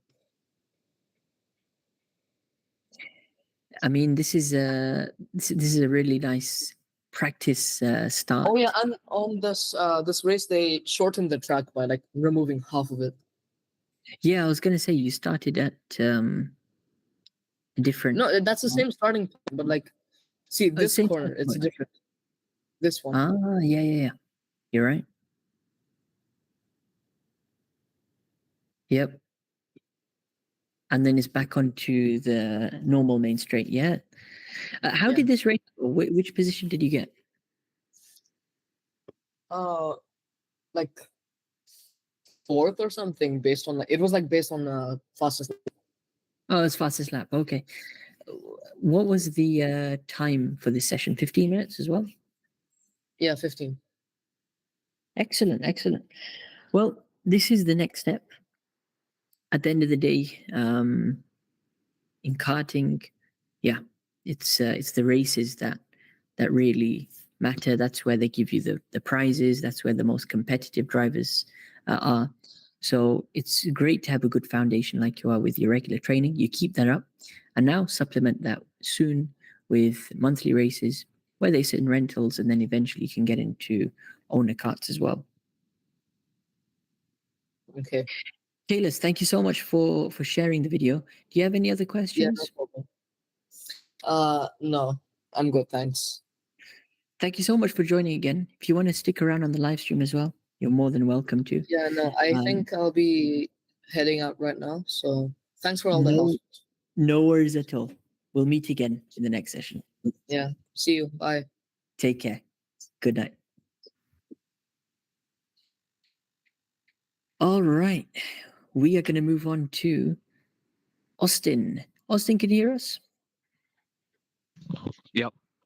Awesome. Austin, I see you've got some footage up over here. Just before we go for that, let's admit Guy in. What's up, Guy? Can you hear us? How's it going, everyone? Welcome back. Welcome back. Yes, sir. We're back. You're in and out, and I think you've just finished a shift at Team Sport. Is that correct? Yeah, see, he already knows it. He already knows. There we go. How was your shift Very today? Good. Very good. Just a race academy, so teaching the young'uns how to improve their go karting skills. But like what we're doing here. So just to fill everyone in who's not familiar, Guy, what's Race Academy and what role are you doing there at Team Sport? So Race Academy is teams. So first of all, Team Sport is the biggest indoor go karting provider in the UK. We have 32 tracks across the country, and each track on a Sunday morning and a Monday afternoon we have Race Academy, where we teach anyone from the age of 8 till the age of 16 how to improve at go karting. We have 3 different stages: beginners, intermediates, and advanced. I'm currently the head of advanced because I'm an advanced individual, and it was an amazing shift. How many drivers were in your group today? We actually had a full 12, so it was a busy track at Acton today. It was, okay. Yeah, that's busy for Acton. You know, it's really good, and we had a lot of people who actually moved up from my intermediate group to the advanced today. I said I used to an intermediate, but then our chief advanced instructor actually had his final shift today, so I was taking over. But it was a lot of fun. Thanks for asking, Omar. How's your day been? It's good. I'm just wrapping up now, actually, with the final live stream. It's summer training season over here. June, July, August, the hottest time of the year in the Middle East. Nearly 50 lots degrees. Of grip, then. I would say a lot of sweat. Yeah, mate. It was 42 degrees inside the building at Acton today. No, what? 42 degrees? Because it's, well, no, I think 39. Because so the reason why is because it's only like 30 degrees, 29 degrees in the UK. But our building is essentially a big microwave, as you probably experienced when we raced. It's a tin microwave. That's honestly, very, very surprising, because the time when we went, it was about 15 degrees that day, or 20 degrees, so it was fairly warm inside. There you go. I wanted to ask about the race academy then. So how do students move up to the next level? Let's say they're beginner, then they want to go into Perfect. So essentially, we give them a little booklet, like almost like a handbook. It's called a handbook. Okay. It's got beginners, intermediate, and advanced in it. Yeah. And we have a criteria. Essentially, we have it's catered for each level. So let's say beginners might have controlling the cart, learning how to brake, learning how to steer. Just the very basics. In intermediate, you might have kind of varying racing lines, so coming off the racing line to overtake, if that makes sense. A bit of trail braking in there, even though we know we don't need to brake at Acton. It's a big no-no here. I'll tell you, officer, you're going too slowly, stop braking. And then of course, in advance, you have, and there's about like 10 criteria that you need. That essentially we sign off. We do sign off about 2 if they're doing well, 2 a day. So it takes quite a few weeks to get through the entire course. But for instance, today I signed off someone on their consistency, so they were getting consistent times within two tenths, like in the entire race, which is brilliant. And I said, okay, his name is Lachlan. I said, Lachlan, mate, you're moving up into advanced. Good luck in there. I'll see you next week. And then we really push the drivers to progress, but then we try not to do it too quickly, if that makes sense. You've got to kind of build a foundation on which to improve on. Absolutely. I think that's great what they're doing. Approximately how long is the training program then? 6 weeks, 8 weeks? So if this makes sense, it's hard to give an approximation. It completely depends on the child. It could take it's quite a long thing actually, but there's 3 different levels. And let's say for one level, for beginner, I would say if they're advancing quickly, they've had a bit of experience in a go-kart before, maybe 4 weeks to finish off beginners. And then there's 3 levels. You can times that by 3, maybe 12 weeks. 12 weeks. But here's the thing. Sometimes we book up so quickly, but by Tuesday evening we're booked up for Sunday. Wow. So some weeks you actually might not get a slot on your desired level, if that makes sense. Right. Because we're so busy. How is it, coping with a group of 12? Can you give everyone attention, or we cope very well. So on track, the way they get spaces, a bit like how with a members event, everyone's going at similar paces, and we actually do cadets and adults at the same time. So it'll be maybe like 9 adults, 3 or 4 cadets, or whatever. It could be anything adding up to 12. But what that allows you to is, like with the 24-hour race, I saw you upload, and I need to watch that. Yeah. I need to watch that. Like with the 24-hour race, you've got the overtaking of different speeds of carts. You've got the cadet cart soundtrack and the adult carts, and the adult carts have to try and overtake both people. Saudi versus D-Max, huh? You go, exactly. Hey, listen, we failed our side quest. We won't talk about that anymore. Well, I need to put the footage you'll see from Daytona on the channel now is just the stint, one of the final stints I did. But then hopefully from next week you'll see all the behind the scenes footage, which you very nicely filmed, and we'll be able to narrate the story of the race quite well. I actually just bought a brand new GoPro. I got the Hero 12. So what I'm thinking, I don't know why I mentioned this. Do you know what my 360? I'm gonna whack that one on top to provide a kind of like a top-down view of everything. And then I'm also going to mount at the same time on the chin the Hero 12. Yeah. Well, so I have 2 different perspectives. I think it's going to bring like a whole new depth of like content, if that makes sense. Being able to switch between the 2 perspectives. What you'll find with the 12 is a lot sharper. And it is. Still the got contrast a decent field of view. Yeah. So like it looks crisp. Honestly, the GoPro 360 is similar to Insta 360, where it's not. It looks too, 2015. It's too bland. It's Does ancient. that make sense? The footage is quite bland. Yeah, there you go. Quite dull. if you look at the early GoPros, the 6 and 7, that's sort of the same quality, man. It's crazy. No, we're in 2024 now. We need some. We need that. What is it? 5.6K resolution. We love that. That's it. 8K soon. 8K soon. Mate, hopefully, and then YouTube will have an absolute fit and won't be able to process it. It'll take like 7 hours. Well, it's worth the wait. There we go. 100%. So, are you heading off to do any racing soon? Or are you just Race Academy at the moment? What's your plan? I race. I'm now home for the summer. I finished college. So I'm home in London for the entire summer. I've actually got my driving practical test on Thursday. Excellent. Tomorrow I'm doing a full fleet test. All right. So at Acton, so it's just me in there. No one else can be on track. So I'm hoping I'll get my GoPro on. And I'll be able to compare the footage that way. But how many hours of track time is that? That's 6 hours of track time back to back. Holy, a 6-hour Ironman. It's and it's just me, and it's not all in one cart. I do 5 laps. I do 5 laps. Jump out of the cart. Yeah. And then have to move to another cart. And I have to jump out of that cart and move to another cart. Mate, it is going to be so hot. It's gonna be amazing. I'm looking forward to it. What can I say? Not many people can say we can do 6 hours of driving at your karting track nonstop. That's impressive. And it's free. Absolutely, you're an employee there, so it's free. Wow, that's the cheapest karting. Yeah, you can do in London. Yeah, 6 hours. We love it. It's amazing.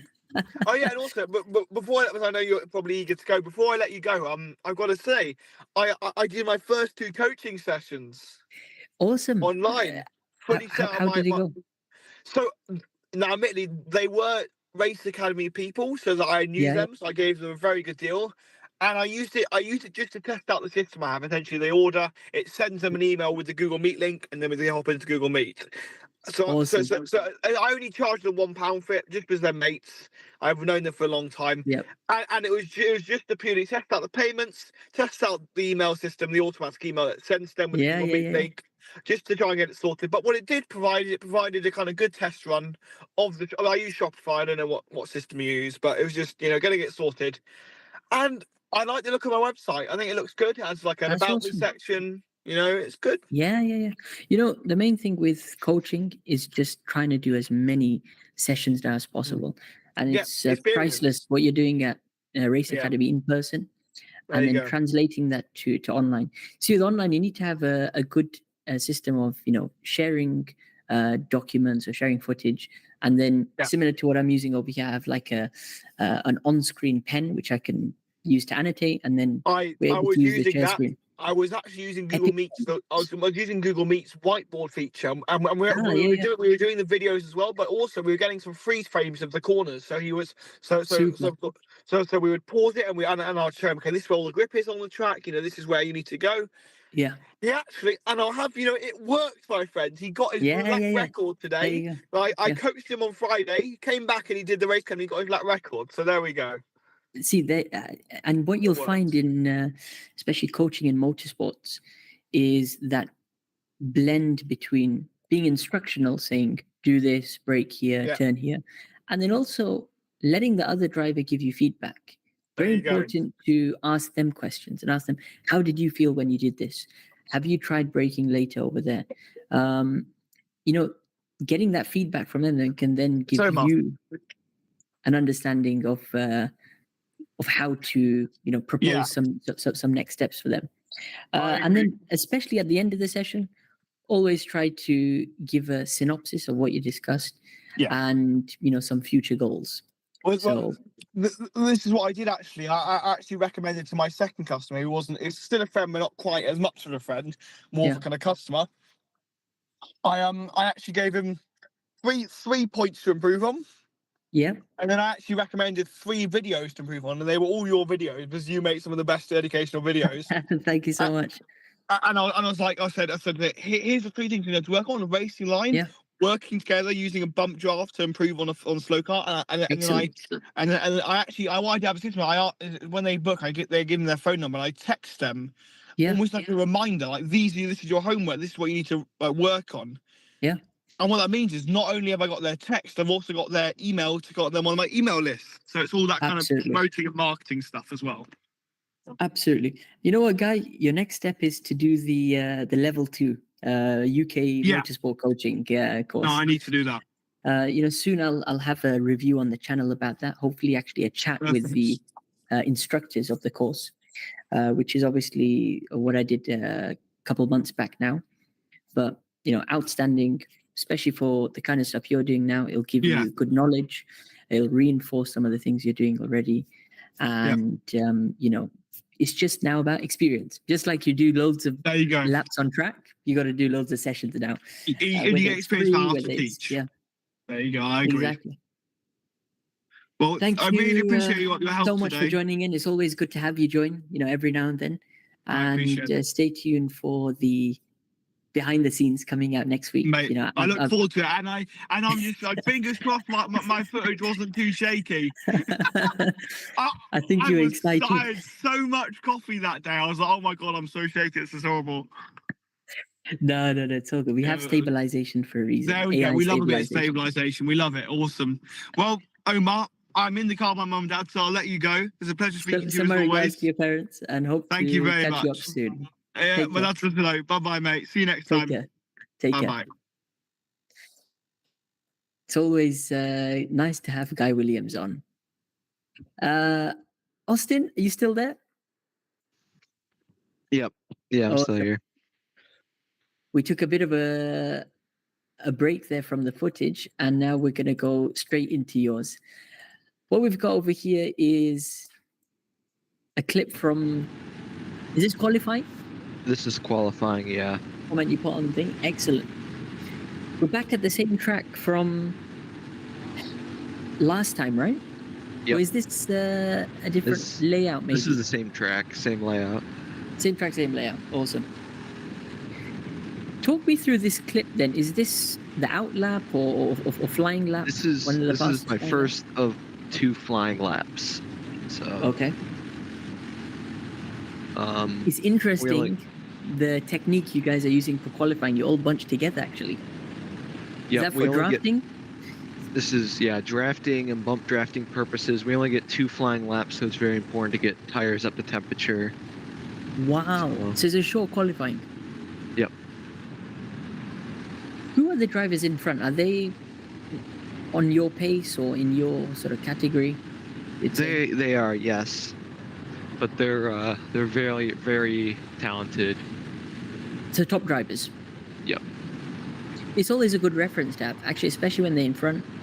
You can chase them, and it's almost like you have a ghost car in video games when you do time trial. That acts as a live ghost car in the moment, just to somehow follow. What were your thoughts after qualifying based on these 2 laps? Did you perfect them? Do you think there's time left on the table? There was a lot of time left on the table. I can't remember the lap I ran exactly, but it's about 0.6 off what I would run on a good day if I had more laps. Really? Would you say that's down to your driving, or maybe mentally you were not in the zone? What did you feel was the difference? I had never gotten qualifying right yet, so I was really trying my absolute hardest to push, my absolute hardest to do the best. Yeah. And this is a cool down lap that you're seeing right now. But I was just going to say, we saw the checkered flag, right? Yep. So I was just trying to do as much as I could and as little as possible, and that's why for the first time ever I was ducking my head. Yeah, I didn't know if it mattered, but if it did, then, so be it. Yeah. And it's good. In terms of the mindset, that is how you want to be attacking it. Sometimes, though, trying to push too much can cause overdriving, and also doing things outside of, you do naturally. So, for example, you're generally a quick driver at this track, but because you're thinking, no, I need to push that bit more, it can just cause you to brake a bit later, or not hit the apex as close. I think here you had a bit of a lockup on the inside tire as well as you come into the braking point. It's rear braking, but yeah, rear brake. I did. It's a bit deep into the corner. You're having to correct mid corner as well, left, right on the steering, and it just sends you out slightly wide. Where did you feel you lost the most time though? I really don't know. I feel like the set of corners before that corner right there should be 5, 6, and 7. Let's just start the lap actually. Was the first lap the fastest or the second? Second lap was. Yeah, I was just gonna think. Okay. So fastest lap over here. There's still time left on the table. Turn 1. Flat out right, you would say? My tires are a bit too cool, so it was a slight lift for rotation. And then. Yep, slight lift over here. What about at the apex?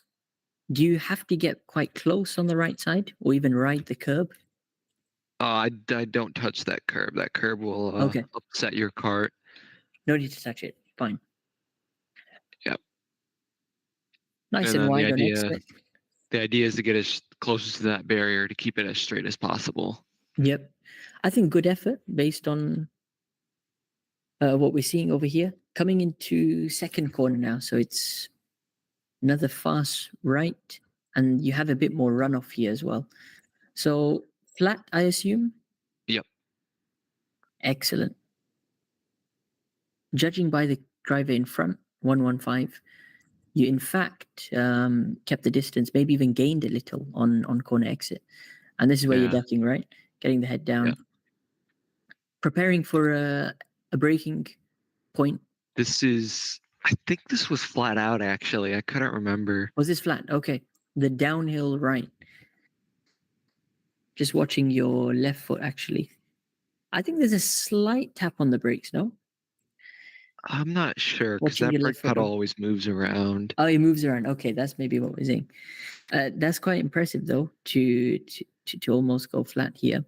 And again, you're gaining on them. So if we're looking at the pack in front, on entry, you got maybe 2 kart lengths distance to them, or 1.5 kart lengths. And then, are you going for more a mid or late apex over here for this corner? I'm going for a later apex because I'd noticed in practice that there was a bit of dirt down. Mm-hmm. So I was trying to avoid that and take a later apex. Awesome. I think that contributes to a good exit, using a bit of the track on exit as well. And again, we've closed the gap to 115. So far, so good. So you reckon you lose it from about here, you would say? Yeah, right here. Coming corners. Yeah. So if we take that sequence in isolation, what happens is your entry is good. It's left, right, left. And you almost have to flick the cart a little. I think you were on the limit of grip mid-corner. Was there a tap of the brakes as well? As you flick it there is, but some people say they take it just with a lift, which I don't understand. Mm-hmm. They must be quite confident on the rotation of their cart and tires as well. But as you flick it to the left, just watch your steering wheel. Just mid-corner, you're counter-steering a little, and that pushes you off ever so slightly. And I'm not sure if you dip a wheel on the sand bit over there. I'm not sure either why I counter-steered after this. Yeah. So I'm still confused. Maybe I'll look at data sometime. It might just be carrying a bit too much speed, going beyond the limit of grip over here. Especially when the cart steps out. You're just going a bit too hot in the corner. What happens is, on exit, you bog down a little, and then the drivers in front pull away ever so slightly. So just one more time, if we compare the gaps from the beginning of the sequence, so about 1.5 kart lengths or just under that, maintains. Even on entry of the corner, that gap is there. Mid corner, we said, get a bit of a snap, maybe a bit too much entry speed. And on exit, the Packer drivers have now pulled ahead about 3 kart lengths, yeah? Yep. Maybe going, I think in that corner, right? Would you say that's one of your strengths? I think you that enjoy corner's that probably sequence? I think that's probably one of my worst corners on the track. I think so. Mm-hmm. What would you say you can do to improve it or get better at it? I'd like to have a testing day just to see if I can just take it with the lift. Yeah. But because I don't want to try during qualifying. Yeah, But, yeah, exactly. And it's pressure during that time as well. Right. You can't be experimenting in qualifying, actually. One thing about this corner is, using your body weight. Are you leaning in any of these corners? No, I'm straight up and down, really. Straight up and down. Okay. You could benefit by, leaning slightly away from the corner over here, or leaning to the outside of your seat, just so we can load those outside tires, trying to lift that inside rear tire, especially for corners which are, similar to this, a chicane style. It's a left, right, left sequence where you got to rely on flicking the cart. Can be a bit aggressive on the steering, and also picking out a point where you would lift. So let's say we eliminate the braking altogether. We're experimenting. How could we take this without braking? I assume the top drivers are lifting, though. I would think so, but I'm not too sure because they don't want to give away much of their secrets. So I don't know much. Sometimes an early lift in the corner, we're talking about here, before the corner, nice and early, so you get that deceleration period. 1, 2. It's a very, very short period, so you're basically coasting here.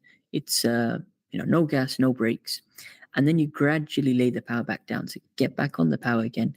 As you lay the power back down, the cart will grip because there's slightly less speed that you've taken, rather than going flat out, and you'll actually get fantastic exit speed. That's something for similar corners, especially in older carts, I try and implement, is an early lift and then lay that power back down. Sometimes if you lift too late, let's say midway towards the entry or even at the entry about here, you risk carrying too much entry speed, which takes you away from the apex of the corner. You get a bit of understeer as well. The cart doesn't grip as well. That's something maybe you can try. As you said, you exclusively need a day just to test there, though. Coming into the back end of is this the final sector, you would say? We're approaching This now? is, I'd say so. Final sector. Another heavy braking point. This time, right on the brakes about there. One more time. Past the curb on the right side. Boom. Just as the sand bit starts on the right, hit the brakes. What happens here? I'm thinking that I locked up, but I've never really ever locked up before, which I don't know how I managed, but yeah, I think you're right about the locking up part, because if you hit the brakes, feeding the brake pedal, pressure, and then it's just on corner entry, it unsettles the cart, which means the rear is stepping out. You try and correct that initial part, and then what's happened is, boom, as soon as this time you've counter steered, you're already off the natural path to hit the apex. It's slightly off the line. When you try to correct it and turn back to the left, we're still away from the corner. I assume you want to try and get as close as possible, right? To the curb. And what happens is we go a bit deep into the corner as well. To be fair, the drivers in front do something similar. I mean, the gap doesn't increase by a huge amount. You in fact gain a bit under braking. So one more time. The gap, let's say about here. So let's say the gap before braking is a couple of cart lengths. Coming into the braking point, you're late, hard on the brakes, corner entry especially, gain a bit of time. To be fair, the driver in 115 does go a bit wide as well, and the gap's neutralized again. You're trying to recover. through the fast right and back uphill, double right. Not really much to observe here. I think it's a short tap of the brakes, you would say? Yeah. Just about here. What's a reference for braking? Is it the curb on the left? It's the ending of the curb, Yeah. usually. Yep, just as it ends, boom, on the brakes. Nice bit of rotation. Get close to the inside apex. And you're doing a good job here. Compared to 115, keeping tabs, you're gaining on him actually. Smooth exit. That was a good effort. Is this the final couple of corners? This was the final lap, yeah. Final lap, yeah. And we have that corner where there's plenty of runoff. So that's how were the track limits that weekend for the final corner? No track limits. So anything that's paved is good. Super. I think you were aggressive, but let's say not as much as 115. He's right up to barriers, but that doesn't necessarily mean he's going to be fast. I think he also missed the apex a little bit. I can't tell much, but definitely you can see at this freeze frame he's just off a tiny bit. That might have contributed a bit. I think I got closer than him. You actually gained it, but compared to the pack in front, I guess those were the really quick guys. Yeah, that's your half a second or 6/10 as you were saying that they had over you. To be fair, what final corner is it flat as well? Or lift? It's another thing where I'm told it's flat, but I don't take it flat. I tap the brakes to rotate it. Yeah, it seems like one of those awkward corners. Even like the outside curb that unsettles the cart, I assume, right? Yeah, that would pull you straight over to the left. So you want to try and make the entry as wide as possible, just so you can take this, faster. But it can be a confidence thing sometimes when it comes to taking a corner flat. One way you could do it is if you're braking now in an experimental session, a test session, try to replace that with lifting and go for an early lift again. The thing with lifting is you don't want to, be off the gas for too long. By a lift, it's literally off and then lay the power back on. It will cause a dip in your revs, but it's not going to be as drastic as, let's say, braking would do. And also, the earlier you do it, the earlier you can get back on the gas and carry speed through the apex of the corner. What you don't want to do is risk lifting off too late, and then by the time you get to the apex, it's too much speed. So similar to 115, you won't make it to the inside apex, and then you're back to that problem again of overdriving. So I think just looking at this this footage,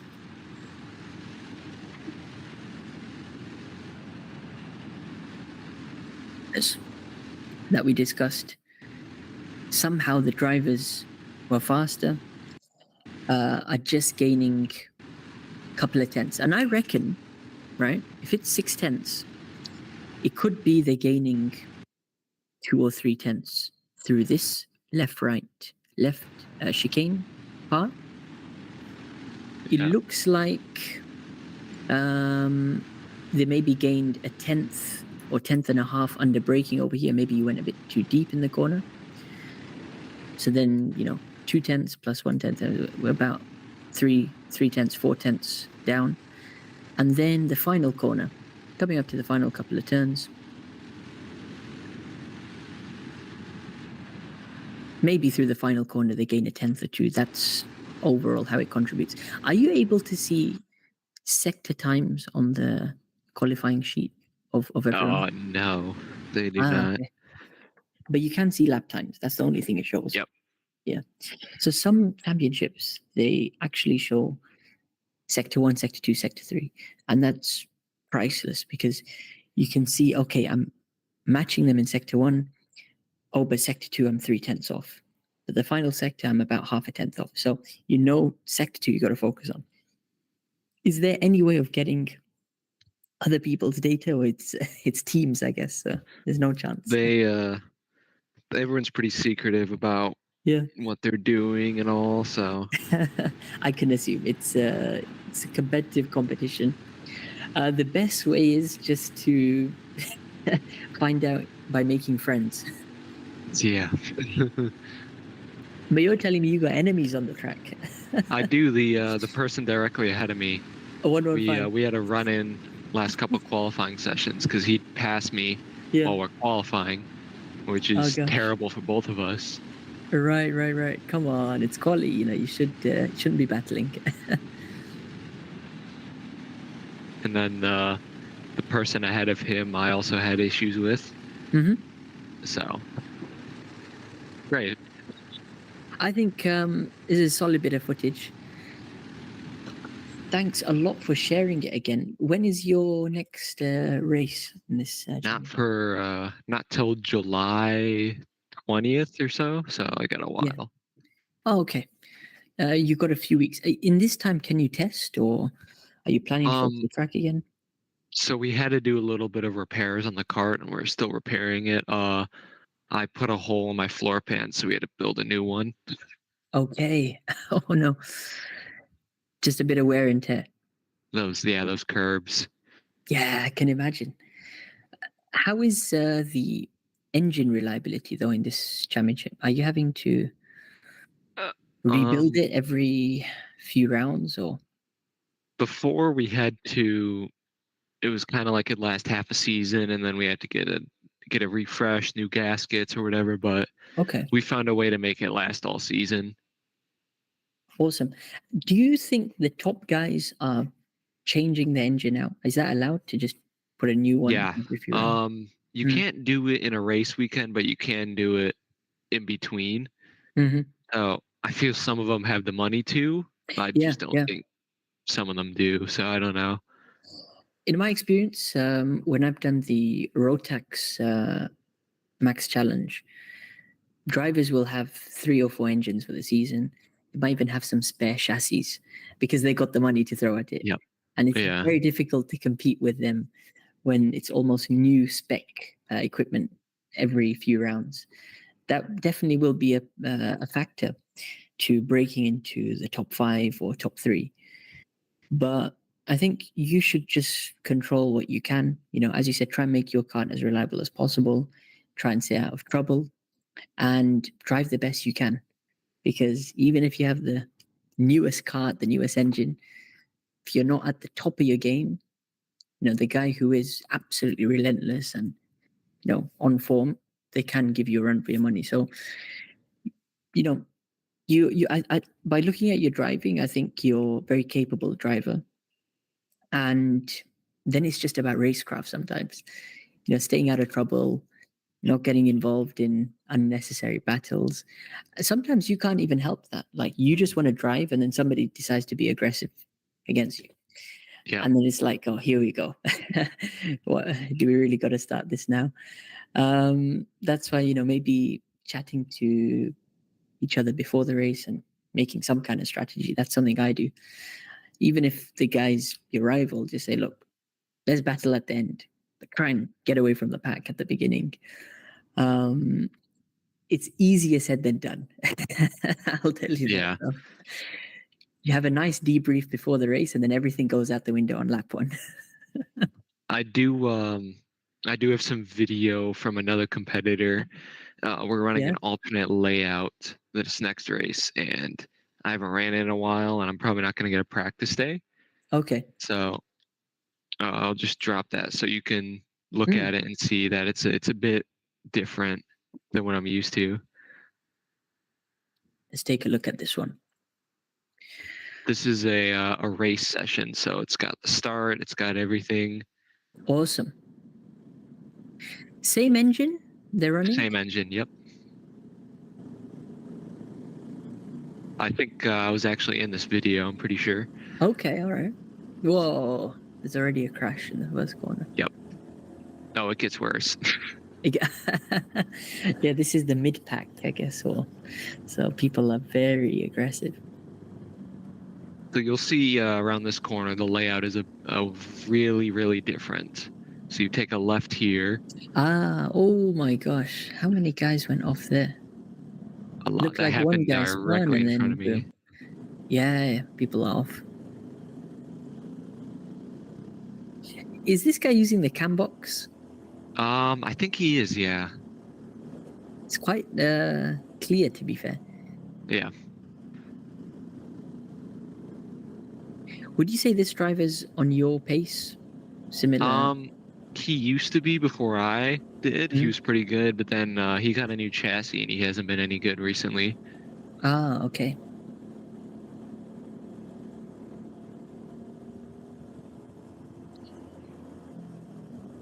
And this is the end of the lap there, just there, right? Or no. No. We're still going on. Yep. Yeah, this is a very, very different layout. Yeah, it's pretty chaotic as well. You got some good places to overtake, some long straights.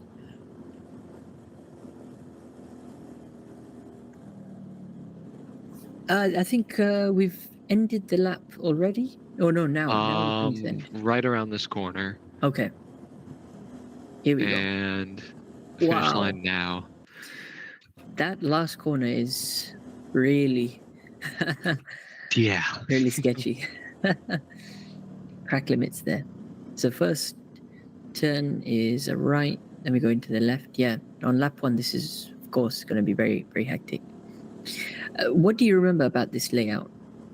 I remember being good at this section, as you can see up ahead.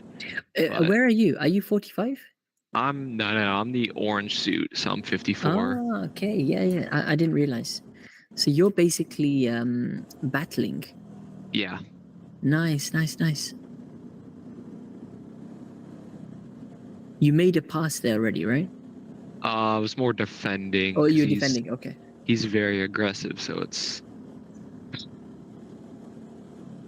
Yep, the defensive line will always be slightly different, and you lose so much time to the pack in front. Like those guys on the right have gained a lot of time. Coming through mini straight sequence over here, flat, pretty much. Yep, 54 saying, let's go ahead. Let's... which number was the guy who just passed you? 16. 16. Sorry, 45 was saying, let's push ahead. These two are trying to catch you guys, actually. So 16 is now in front. I was a bit upset, so I kind of gave him a little bit of a boot. Just to let him know. Where did you feel you were struggling on this layout? I think it was the first corner, that alternate hairpin. Yeah. Anywhere else? This corner probably, I think. So almost a double right. Yep. Yeah, this one's interesting because normally you're trying to prioritize the exit. I think the line you took on this lap in isolation, for example, was good because you can sort of skip the first apex, but then close the distance to the second one, and get the best possible exit out that corner. I assume it's flat, just listening to the revs as well of this driver, or is there a bit of a break? I couldn't remember if it was or wasn't. It's been a while. I think it's been 3 months since I raced this layout. Might be a bit of a lift on there. I'd say when you first get back out there, start with a lift, and then push the limits, especially on the test days. Even if it means, there's a bit of drifting there or you spin, at least you know what the limits are. And whenever you go back to a new track or a track you haven't been for a long time, first session is always just acclimatization, getting used to the flow of it again. And also, the track conditions will, factor if you can take certain corners flat out, depending on the day. What do you expect the weather to be the next time you go? Sunny? We're in a bit of a drought right now, so hopefully it rains soon, so we go back into a drought. Yeah. Because I don't like the rain, especially not on alternate layouts. Right. So this is the first corner that you were talking about over here. Yeah, it's one of these winding hairpin turns, and it's quite a long curb as well you have on the inside. Yeah. And it's also off camber, so the center of it is a hill, and then... Yeah, exactly. You can just about see that as well on this footage. The POV driver, he's turning in relatively early, and you can see on the right-hand side, he's going for a mid to an early to mid apex. So he's actually riding a bit of the curb on the inside on this lap. The main thing is setting yourself up for the following corner. I think that's what decides what kind of apex you take for this turn. If we look at 45, for example, I think he goes slightly deeper into the corner, so he turns a bit later.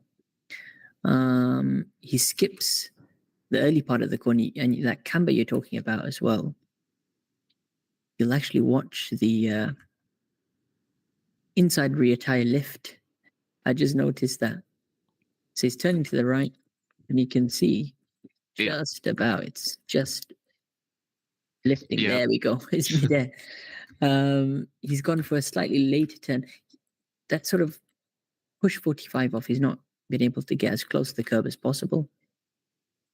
And what he does, he runs out to the outside. You could say he's gaining a bit of time on exit, but then he's having to cut back across the track and then set up the left.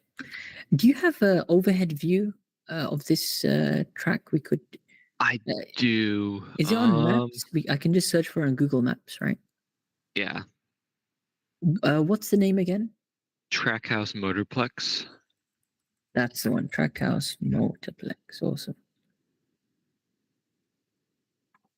Yeah. So I assume it's coming down here and then it's a hairpin, right? Yeah. Let's see if I can... So it's hairpin, left. Is that correct? Yep. And then it's straight and then a left here. Here, right? And then, and then another left. Okay, like this? Yep. And then it's straight and then it's a right. This is the... Oops. Should have gone for that. Right, so there. This is the double right that we were talking about earlier. Yep. Yeah, this is an awkward corner, double apex, high speed, straight down. So, and then is it into a fast right as well? Yeah. Yep. You go up, you hit the hairpin at the top, double left. So it's a very long layout, this. To be fair, this is very long. Yeah. Is that longer than normal? It is, I think so, yeah. Mm-hmm. Plenty of chance to draft over here. Draft over here, for example, as well. But going back to turn one, which is the main focus was, you take turn one as if you're preparing for turn two. That should always be like the mindset. When do I need to be? So you could, just make the thickness a bit more. So you could start with going deep into the corner, take it like a traditional hairpin, aim for a later apex, end up in the middle of the track, and then from the middle, head back out wide for the fast left. That's one way to do it. Or you can do how the POV driver was doing. He actually went quite early in the corner. He hit a mid to early apex and he came out to the middle. And then he was able to set up turn two. Where's the braking like for that corner? I'm not too sure either because there's no references that I can visually line up. Yeah. Because it all happens so quickly. You could use the curb on the left side over here, the runoff curb. So you see how it eventually ends on the left side. Yeah. But nah, that's still quite difficult because it only ends deep in the corner. And let's just see. Just give me one moment. Okay, no worries. Yeah, it ends quite deep in the corner, so it's more on feeling just by looking at this. Yeah. But it is a break, though. I assume It is. Yeah, you're carrying a lot of speed into it. Yeah, so I think again the best way to experiment it on the first probably day or when you get the test day, start with early braking, delay it, and then make it later and later until you feel you're overdriving in that corner or you're sliding in the corner. That's when you know you've pretty much hit the limit. I would try and prioritize exit speed over here because you've got a short run to the next corner. How about this turn? Is this pretty much flat or with a lift? This turn is flat out, which I was still surprised about. Excellent. That gives us a good understanding. So what you should try and do is maybe get on the brakes early over here, and then the rest of that lap try and ace the exit, whether it's a mid or late apex. Be on the gas, take it the shortest run possible, maybe just stay in the middle of the track, open up the corner so you can be wide, cut to the left. The wider you can be for turn 2, I guess the easier it is to take it flat out. So your objective really is figuring out on that test day the limit of braking. Shall I go early and prioritize exit speed, or can I still prioritize exit speed and manage to brake a bit later? These are 4-stroke engines, though, right? That you have. I think generally stick with a bit of early braking there, just so you can keep the revs high, and that normally favors 4-stroke carts. Play around with it. That's the most important thing. Any other parts of the track you're struggling with on this layout, specific layout? Not that I can think of, no. This is an impressive layout, to be fair. And are you going to be recording some footage? I will, yes. Excellent. Well, looking forward to seeing how you get on with that. All the best with the race. I'm sure you're going to do well in that round. Right. And as I said, you're a very capable driver. Just try and stay out of trouble and do your best. Top 5 should certainly be your target. I mean, that'd be a solid result for you. All right. Let me know how it goes, Austin. All right. Thank you. And we'll keep in touch. Yep. Take care. Thank you. Good night. All right, that is Austin completed. What we're going to do is we're going to move on to Rowan, and then Stevie will have a chat about your cart if you've still got time. I've got time, mate. Excellent. Just before we go to Rowan, let's just have a look at the at the chat. So we had Line Bus. He joined earlier. He knows this track. It's a Lion. That's correct. Tapo. Thank you so much for tuning in. We had Fulan is still there as well. He mentioned pavement markings before the curb could help Austin trying braking points. Yeah. If we go back to that footage, there were some markers, and he can definitely use those. I'm sure he'll let us know the next time he submits his footage. And GWI Racing, he's still watching as well. Everyone is welcome to be on the stream. Rowan, can you hear me? Yep. Awesome. Thanks for waiting. What time is it in Scotland right now? It's 9:40 right now. 9:40. Has the sun set yet? No, it's still normal day, It's normal day, right? gloomy, pretty cloudy, no sun. How are you finding that compared to Middle East, which is obviously where you're based? Very different, yeah. It's nice to get away from the 50 degrees. Yeah, you're lucky. You're very, very lucky. And you should enjoy the weather. Is it what? 15, 20 degrees at the moment? Right now, yeah, I think so. That's awesome. So when you drove at Larkhall, was it a dry track? Yeah. Excellent. You're lucky to experience that. If you normally go around the year, it's raining, it's cold, and it's an outstanding track. What are your first impressions of it? There was 20 people on there once, so it was a lot of carnage. I never managed to get a clean lap, but the best I did was a 1:01.4. Okay. So the carts there are they like the ones at Lusail or? No, these ones were 3 weeks old. Oh wow! They said. Do you know the name of the cart manufacturer? It might be Sodi's. That's I believe what they have there. But when they're 3 weeks old, that's within the first month. That's when you see this track record. The carts at peak performance, and actually, you've probably driven them when they're going to be the fastest. Everything from now is obviously going to be slightly slower. Probably if you go next year, you'll see a difference in lap time. Yeah. Was it a quick kart you had? I'm sure. I couldn't really tell, to be honest, because I was the only quick one on track other than my brother. Oh, okay. I managed to get fastest both times by a few seconds. That's excellent. See, you're getting more and more experience now, and I see you're taking karting more seriously as well. You've shared some footage from Portugal. How was Portugal? It was a lot colder than I expected, actually. It was really sunny, but still about 25 degrees, 20. Okay.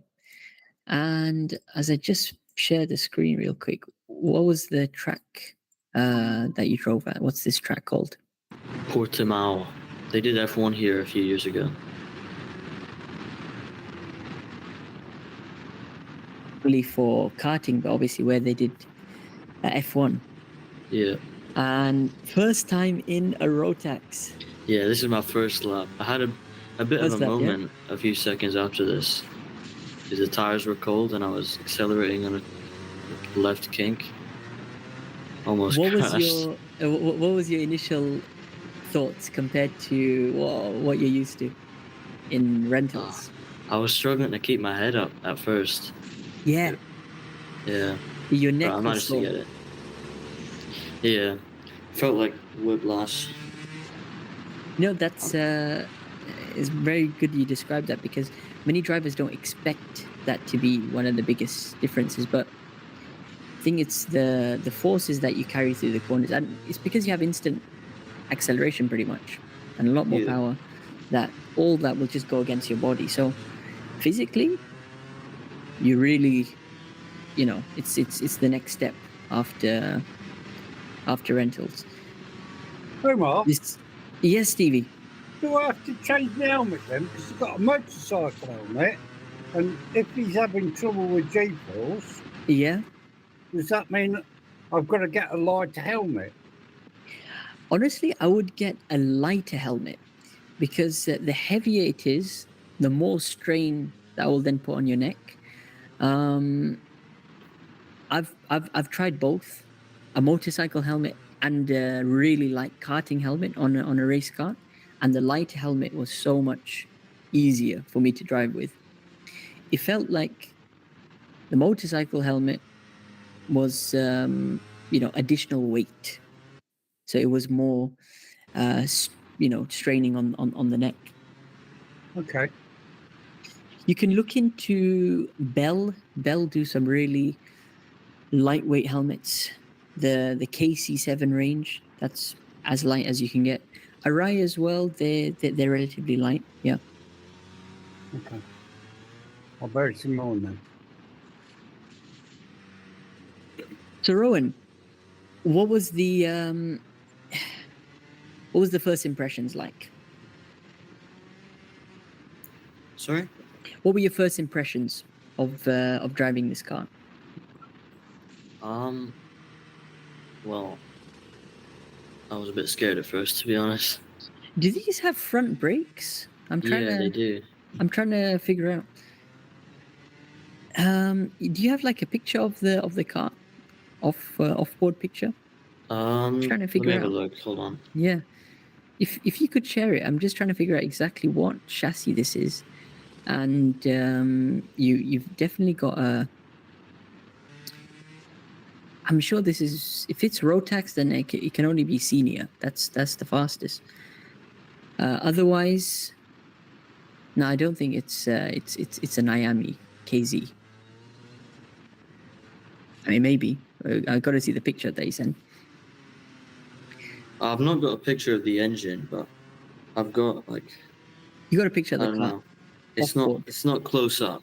Okay. Hold on, I'll send it on the school app. Yeah. Certainly, the first couple of laps, though, you're not afraid to push it, and that's good. Good to be confident. And you got a beautiful track, it has to be said. Yeah, for this one, it's not the full track because they're doing arrive and drive. I was gonna say I could see some cuts, yeah. Yeah, normally the track is it's about double the length, a lot more technical. But yeah, it's the other half's being used.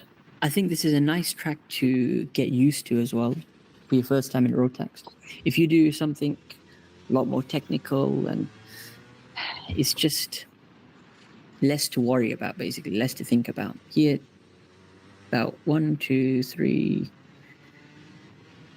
about 5 or 6 corners, so that's about it. And you got a couple of straights to push on. The main difference, whilst you share the footage or the photo, compared to rentals, which is what you're used to, it's going to be two things. Braking is going to be slightly different, and a bit on the line as well. When we talk about braking, these karts generally want to brake late in the corners, and you want to brake into the corners, so we're trail braking. Have you tried trail braking? Yeah, on the first corner. First corner, First right? proper corner. After the straight, I did. Basically, coming down, main straight. Yep, this is a typical. I would start braking just like right here, as the corner starts. Yeah. The first kink. Let's go to lap 2, where you're pushing a bit more. I think just over here. Yeah. These are the last few laps. These are the last few laps. Yeah. The first one was just getting used to it, and these were the best laps. Yeah, I can see a lot more aggressive on the brakes. Beautiful. Just like anything, set a general reference. As you said, you're using the kink on the right-hand side. Let's just share the entire screen as well. And the initial brake pressure, once you get more and more used to these karts, should be quite high, right? What happens is, once we can go almost to the peak, you'll feel the rear end of the kart actually slip out on you. If you watch the top level, kart drivers in the world, you can hear the kart and the rear tires just scrubbing as they hit that peak pressure. It's incredible how much on the limit they are, the brakes.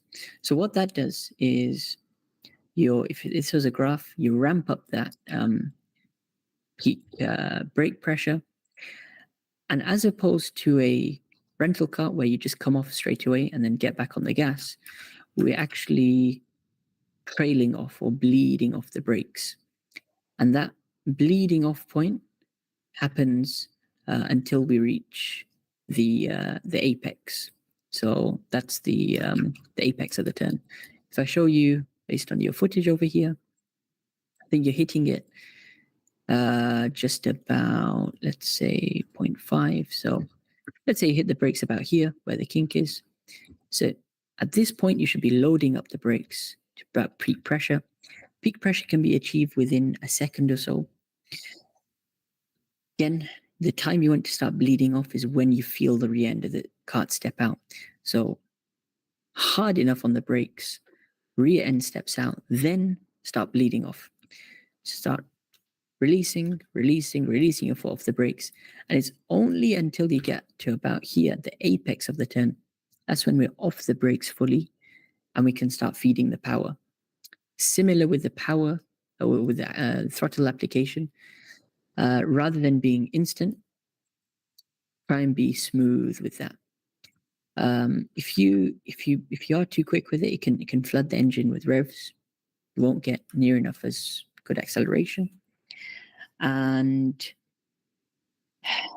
smooth is the way to go in Rotax. So yeah, you can be a bit aggressive on the brakes, but ultimately, with your steering inputs, for example, as I can see you doing over here, with the way you drive through certain corners, we want to be as smooth as possible.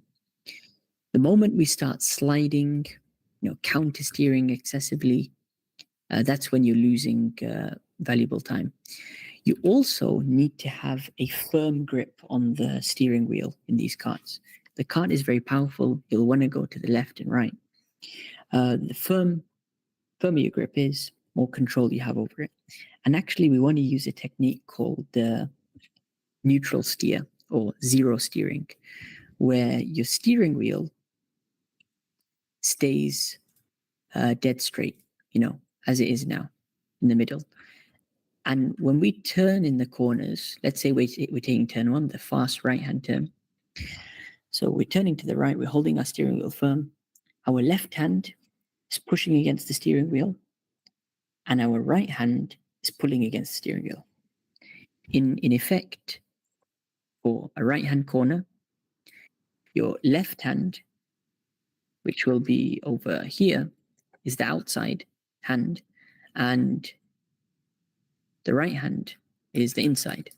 So in the push-pull technique, when you steer, the outside hand push against the steering wheel, and the inside will pull. You can also ever so slightly use your body weight. We mentioned leaning. That can help in race karts. If you're too excessive with your leaning, that can also unsettle the kart. Remember, these have a much lighter chassis. It's an open wheel chassis, nowhere near enough weight on these karts as rental karts. So staying upright more than anything is quite important in terms of your body position. A bit of lean to the outside on your seat, it's fine, it'll help with rotation. More importantly, firm grip on the steering wheel, push to the outside, pull on the inside. And that way, similar to what you're doing over here, try and limit the amount of steering input we put. The top drivers, they barely turn the steering wheel. If you watch some of the clips from like the Rotax World Finals, that's the World Championship races, they're really, really smooth with their driving. And of course, that's because they've done huge amounts of practice. So really, in the advice I'd give you is you're in a unique position because you're just getting started. You've had a lot of good experience so far as well. You've finished your first championship. I mean, how did that feel, participating in the Qatar Karting Championship? It was really fun, yeah. I think your approach and your mindset was very good because you were willing to learn each round. The results didn't really bother you because you were just trying to improve round to round. And I think in the round 5, you made it to Heat 2, the grand final, right?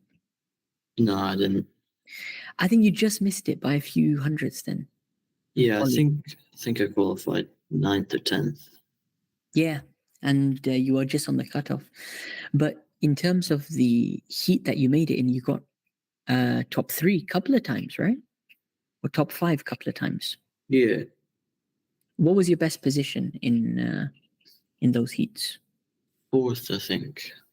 And then I think I got 6th one time. Excellent. 7th. Yeah. What did you find the difference was between qualifying and the race? I'm always much better at racing than qualifying because I don't know. I think it's because you got other people to follow, right? Yeah. And, in qualifying, especially when you're new to the track or there's more experienced drivers on track, you sort of have to find your own way. If you're lucky, you can try and follow a faster driver, but you're almost left a bit to your own, where you'll be spaced out. Now in a race, you all start on the grid together, and generally you look forward and try to make some moves. So another thing that can be a factor is the kart rotation. Did you feel you were lucky with the kart draw? Did you have good karts or bad karts? I mean, how was it? I felt like I always had a good kart in the race, but not for quali. Okay. So, well, that's a good thing, because you want to have a faster kart in the races. Definitely kart draw in the championship you just did makes a big difference. I think in terms of your overall progression, you should be thinking of doing a solid 3, if not 6 months in rental karts. And that's with, a weekly practice, whether that's, a day in the weekend or whatever, when the track's open. And then you supplement that with at least a monthly competition. So you were able to do the Qatar Karting Championship, the national one, which is hosted every year around May and June. From September to May, there's going to be the QKC Championship. So that's amongst the community.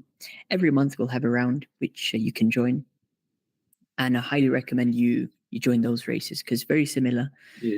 Qualifying, race 1, race 2, prizes for the top 3 drivers, and it's a controlled environment. Different drivers of different abilities join.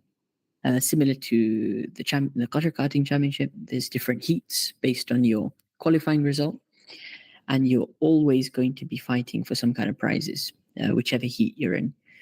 So I'd say by, let's say it's July now, by December, you should be in a really good position to hopefully buy your own kart. Now, the way the kart owner scene works in Qatar, it's still developing. And by by December, we should have a dedicated hub where there's a kart manufacturer who'll have a dedicated kart shop. They'll have storage. They'll have lots of mechanics. And that is all that's involved in owner karting. You see, buying your kart is just the first step. Then you got to look after it. You got to maintain it. When you race it on track, there's constantly going to be some spare parts that you need from time to time. And then when you eventually do a race or a championship, you need to set aside spare parts just for that, whether that's sets of tires, that's fuel, and then general spare parts as well for maintenance. At the moment, it's all been DIY for us. Those who have their karts, who've been able to store it at the track, and we've been having training sessions, 3 times a week. Soon as well, we'll have the national competition happening, but things will really take off by, end of the year. So within that time, whilst the kart owner scene is still developing, do as many rental car competitions as possible, join in as many of the local championships as possible, set a dedicated time in the week for practice. You can even take on our Go Kart training program, which is for 4 weeks, and build up your skills. And once you step into that kart, once you buy your own kart, you'll have a solid foundation. You'll physically be fit as well, and because you've been doing lots of karting, you can also look to take on physical fitness as well more seriously. For karting, that's the second best thing you can do. As much as doing laps on track, whenever you're not on track, always try and be doing some kind of a workout every day, whether that's in the gym, whether you're out running, doing some cardio, whether you're swimming. There's endless possibilities for fitness. Try and keep yourself in top shape. You probably felt, how long was that Rotax session you did? 10 minutes. Was it just one 10-minute session? Yeah, it was €80. Well, yeah, they charge a premium, of course. But let's say you got your own kart. On a normal practice day, you'll have 2 hours of track time. So you'll do at least 6 10-minute sessions, 1 hour of driving. So, think about how physically demanding that's going to be. Trust me, it's a solid workout, Yeah.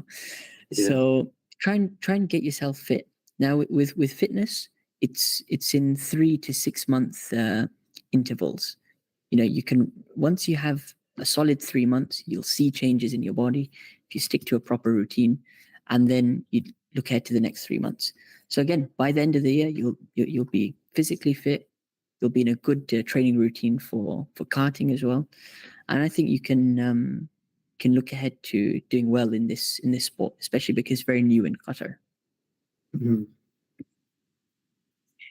When are you planning to come back then? After the holidays, is it? End of August, yeah. Oh, perfect. See, that's when the season starts. September to May.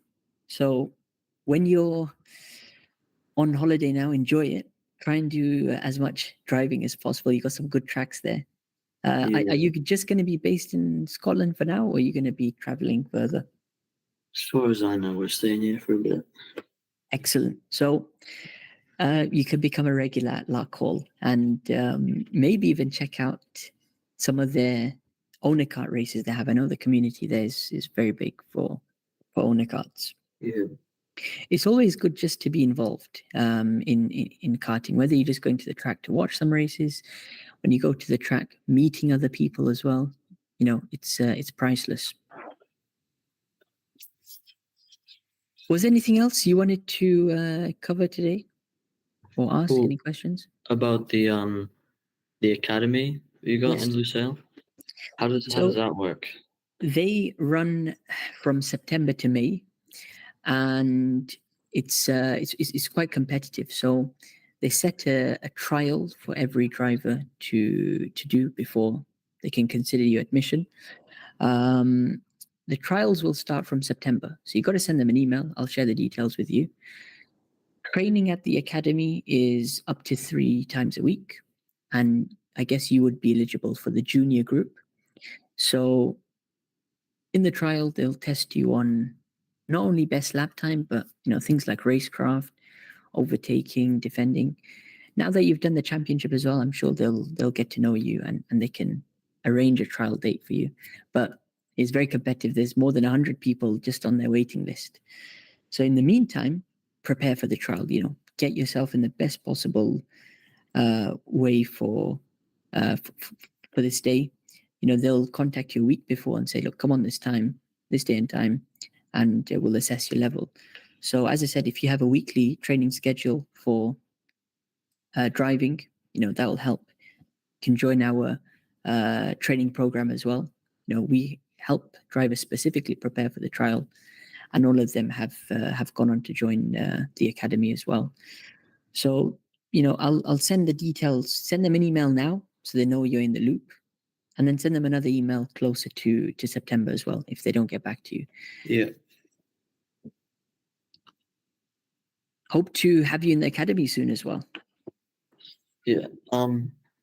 When we talked, I think the last time we talked before or on the last round, you said something about like they'll let you train on a road tax. Yes. So soon there's going to be road tax arrive and drive.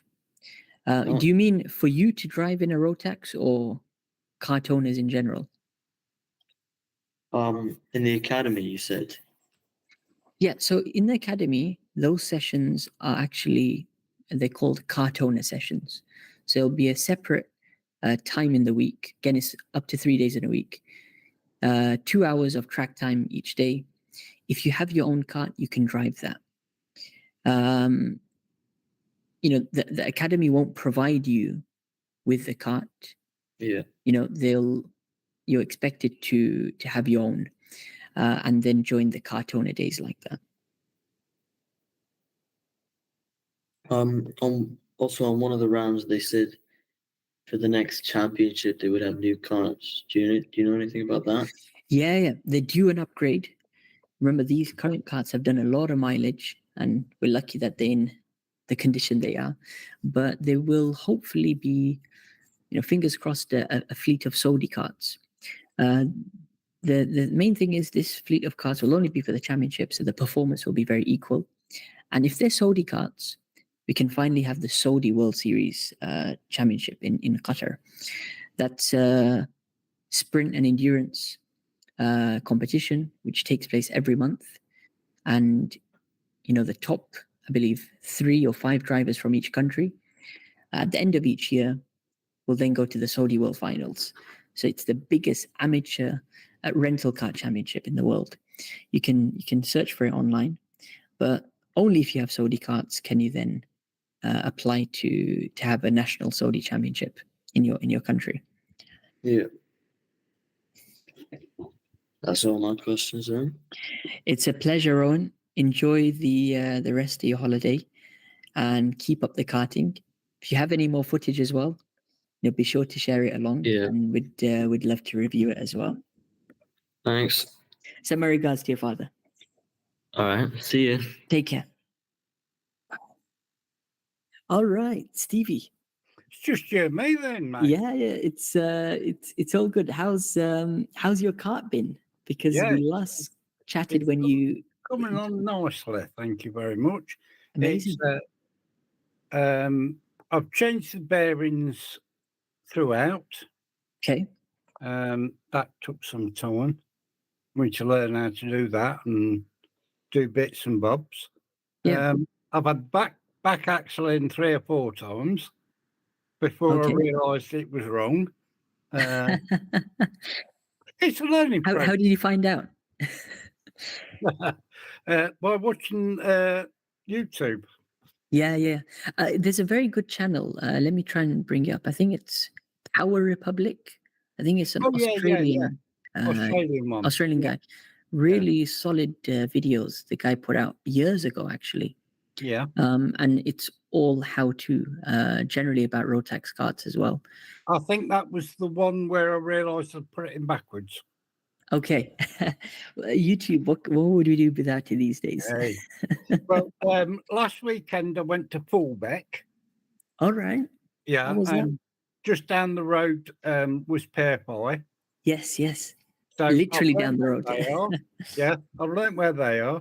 I had a nice day at Fullbeck, and had a nice wander around and talking to people. And then this week I went to Woodthorpe. Okay. And it was totally different. I just couldn't believe the chalk and cheese, how it was. This is it. Yeah, that's Woodthorpe. Yeah, that's incredible. First time I've seen this. Yeah. That is almost a rectangle. It is. And it's very, very, very quick. Very, very. I can just imagine a shifter kart in this would be insane. They had practice for shifter karts, and they were topping out at 90 miles an hour. Wow. So it's very much east of UK. It is, yeah.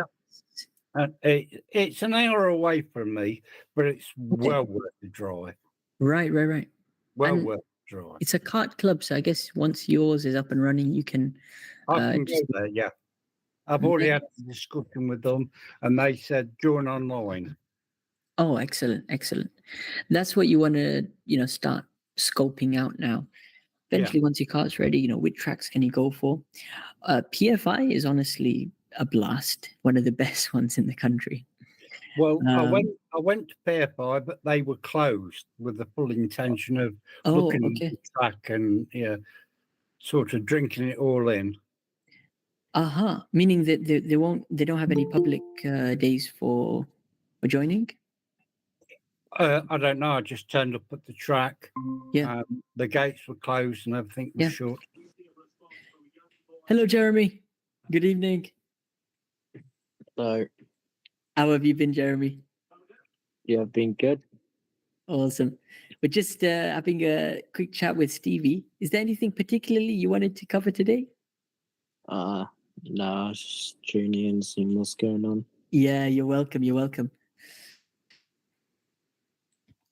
So PFI have, weird weird days for opening. Yeah. I think when I went, there were a couple of kart teams there already, and that was on I think one of the days was a Wednesday of all.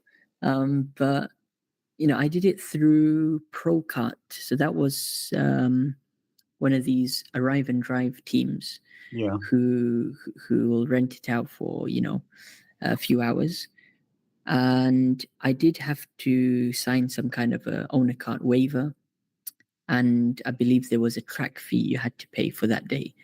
So I don't think it's like a kart club as per se, but you just got to get to know people. And I think if you ask the guys at Woodthorpe or Fullback even, I've made that many friends at Woodthorpe. The guy that runs the one of the local teams, the Cosmic teams. Yeah. He said, if you need any spare parts, if you need any help, we'll put your engine on the dyno, we'll do this, we'll do that. And it's all free of charge. And, wow. There was a gang of elderly gentlemen. One was 78. Okay. The youngest was 65. And they said, come and join us. Wow. That's when amazing. You got your kart done, come and camp. Yeah. And there you go. I got a Micron from them, a Micron 4. Really? Oh. So I wanted to ask a question about downloading the Micron 4. Yes. There's, in terms of the installation to your kart, there's a couple of cables that you'll need. Did it come with that? Yeah, it came with 3 cables. One of the rev counter one that counts the revs. Excellent. That was broken, so I've ordered another one. I've ordered another one. But the temperature one and the lap time one was in perfect condition. Perfect. So you managed to connect it to the engine? I'm going to. I've got it in my hand at the minute. Okay. But it is literally full. I want to know how to download it. The software you're talking about, right? Yeah, because I've been online. I've looked everywhere, but there's nothing that connects the Micron 4 to a PC. Sorry, connects it to? Connects it to the PC. I Do you know anything about it? Yeah. So, for example, I use a very similar one. It's called Unipro, and we have the device has a built-in Wi-Fi setting. So what you got to do is do you have a laptop? Yeah, I'm talking on a laptop at the minute. Yeah. But there's no Wi-Fi in the Micron. Let me research about the Micron 4. Because I'm just familiar with Unipro, but I wouldn't think it's anything too different. Laptop, let's see. Have you seen? Let's just quickly check this out. There's a couple of. Just give it 1 second. You don't know.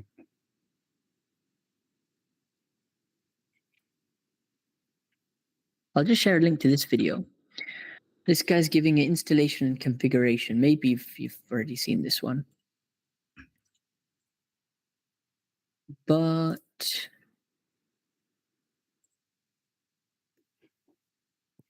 okay. Data key can be used to upgrade. Plug data key in the PC USB port. Run Race Studio 2 and download data. So it might be manual for this one. Is there some kind of USB? There's nothing on the unit at all. On the back, there's 3 slots. Yeah. And they go, and the pins are 3, 4, and 5. But the bottom one has got EXP, which is.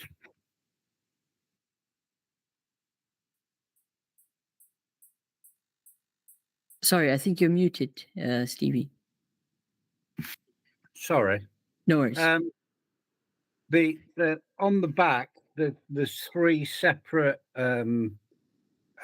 cable things, and the top one is for temperature, and the second is for lap time, and the third one has got 5 pins, and it's EXP/PC.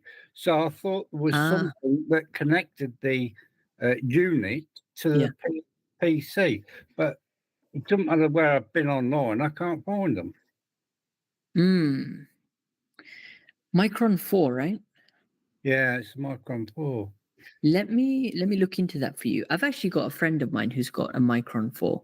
I'll ask him how he's using it to connect to the laptop. I'm just familiar with Unipro, you see, which isn't all that different.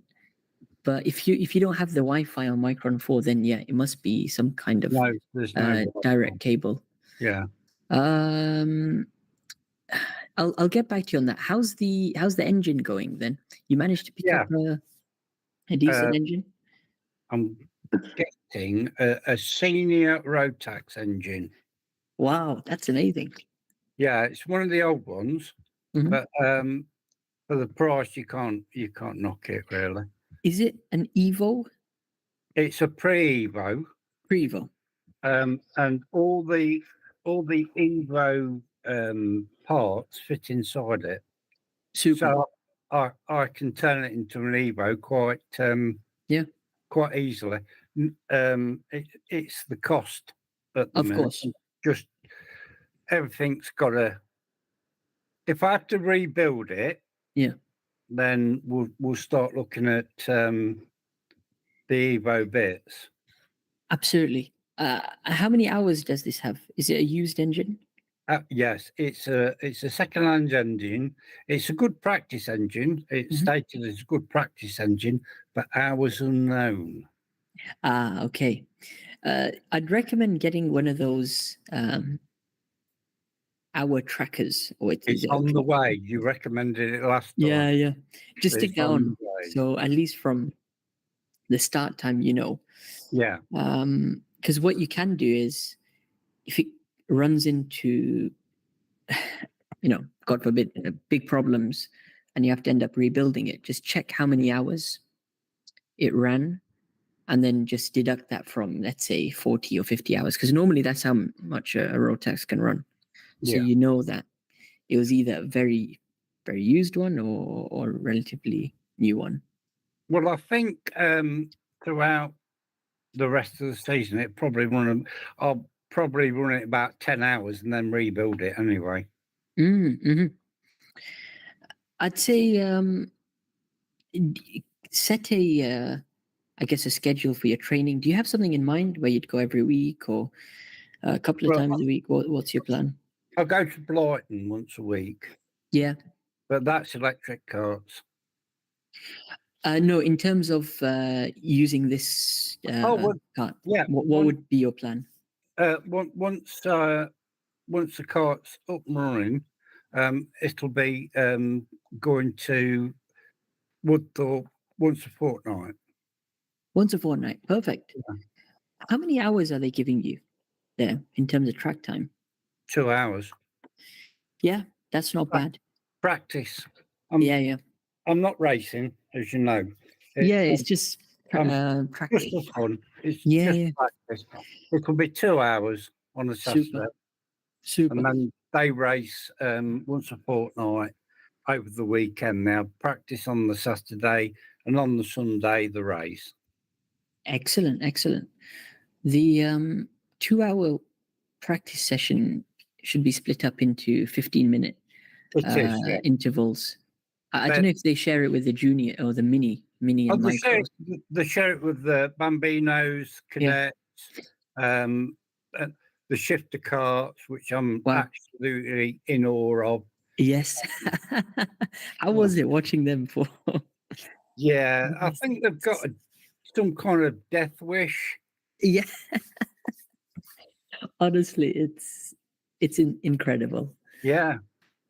There was a guy next to me Yeah. And he went out and he did his bit, and then he went back to his van, he packed up and went home.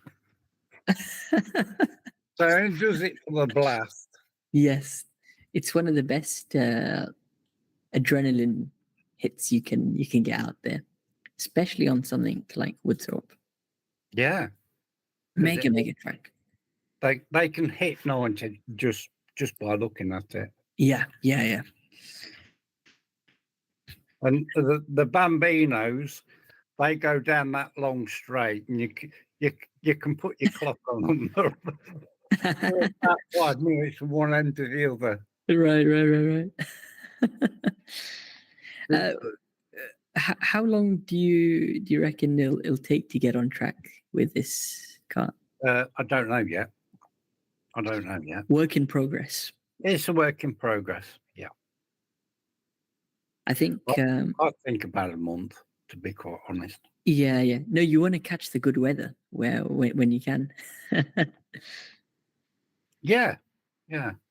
I've got the wrong tires for it as well. I've got Mojo Reds, and it should be Mojo Green or yellow. Okay. Yeah, Mojo in general is not too bad. If you want longevity, I think Comet are really good. You can do a lot of laps on those. On the Comet tires? Yeah. I'll send you the exact model of the one. But yeah, I had a set of tires which just kept going. It didn't even look worn. It felt slightly worn, but the tires did look fine. Those are hard tires, so you're not going to have that, soft tire performance, but you're looking for longevity in these. Yes. I think you're on a good way then in terms of getting all the parts. You're networking now as well, which is very important. That's the name of the game, isn't it? That's it. And you're meeting like-minded people. So that's how communities are formed, and especially in UK. It's a big place. You got places all over the country, and you won't believe, near to you there'll be an entire kart club who do this every week or every fortnight. Yeah. Let me know how it goes, Stevie, and let's hopefully catch up. Yeah. Are you going to drop me an email reference that Micron? Yeah. So in fact, I'll send it on the Academy. I'll direct message you. Okay. So there'll be hopefully a link to a page, or I'll message you something after I find out, and then hopefully it can help you find the way to connect it to a laptop. That's the most important thing. I'd love to, because I don't want to overwrite anything. I just want to download it and see what software do you use? So Unipro have their own one, and right. it's a very general software. I think for Micron it's Race Studio, so it's just a simple download actually, and the data analysis is amazing because you can see, second by second RPM. I don't know if you have the brake sensor for yours as well. That's really handy. I don't know, but maybe I can put it on. I don't know. There should be one for braking, so you can see brake trace, brake pressure. It's really in depth. And the lap time, though, generally should be through GPS. They have a whole database of tracks. So that's why I'm surprised you don't have Wi-Fi on yours. Yeah, there's no Wi-Fi. There's no Bluetooth. There's nothing. I'm very surprised. You sure it's Micron 4? It says Micron 4. Oh, it says Micron 4. Right. It says AIM Micron 4. Yeah. I'll speak to my friend. He's got the Micron 4, so I'll find out what he's running. He might know. Well, he will know. Yeah. And what software, more importantly. Yeah. Exactly. Was there anything else you wanted to discuss, Steve? No, that's it. Thank you. No, it's been a pleasure. It's been a pleasure. Thank you so much for joining again. Thanks to everyone who's joined on the live stream again. We're going to be here next week at 6 p.m. UK time, GMT, for another session. So if you've got any footage you'd like to share, any questions you want to ask, join the Academy for free. Click the link in the top of the description. Hope to have more drivers join the Academy. Till next time, guys. Good night. Take care. Andrew, thank you. Bye-bye. Bye.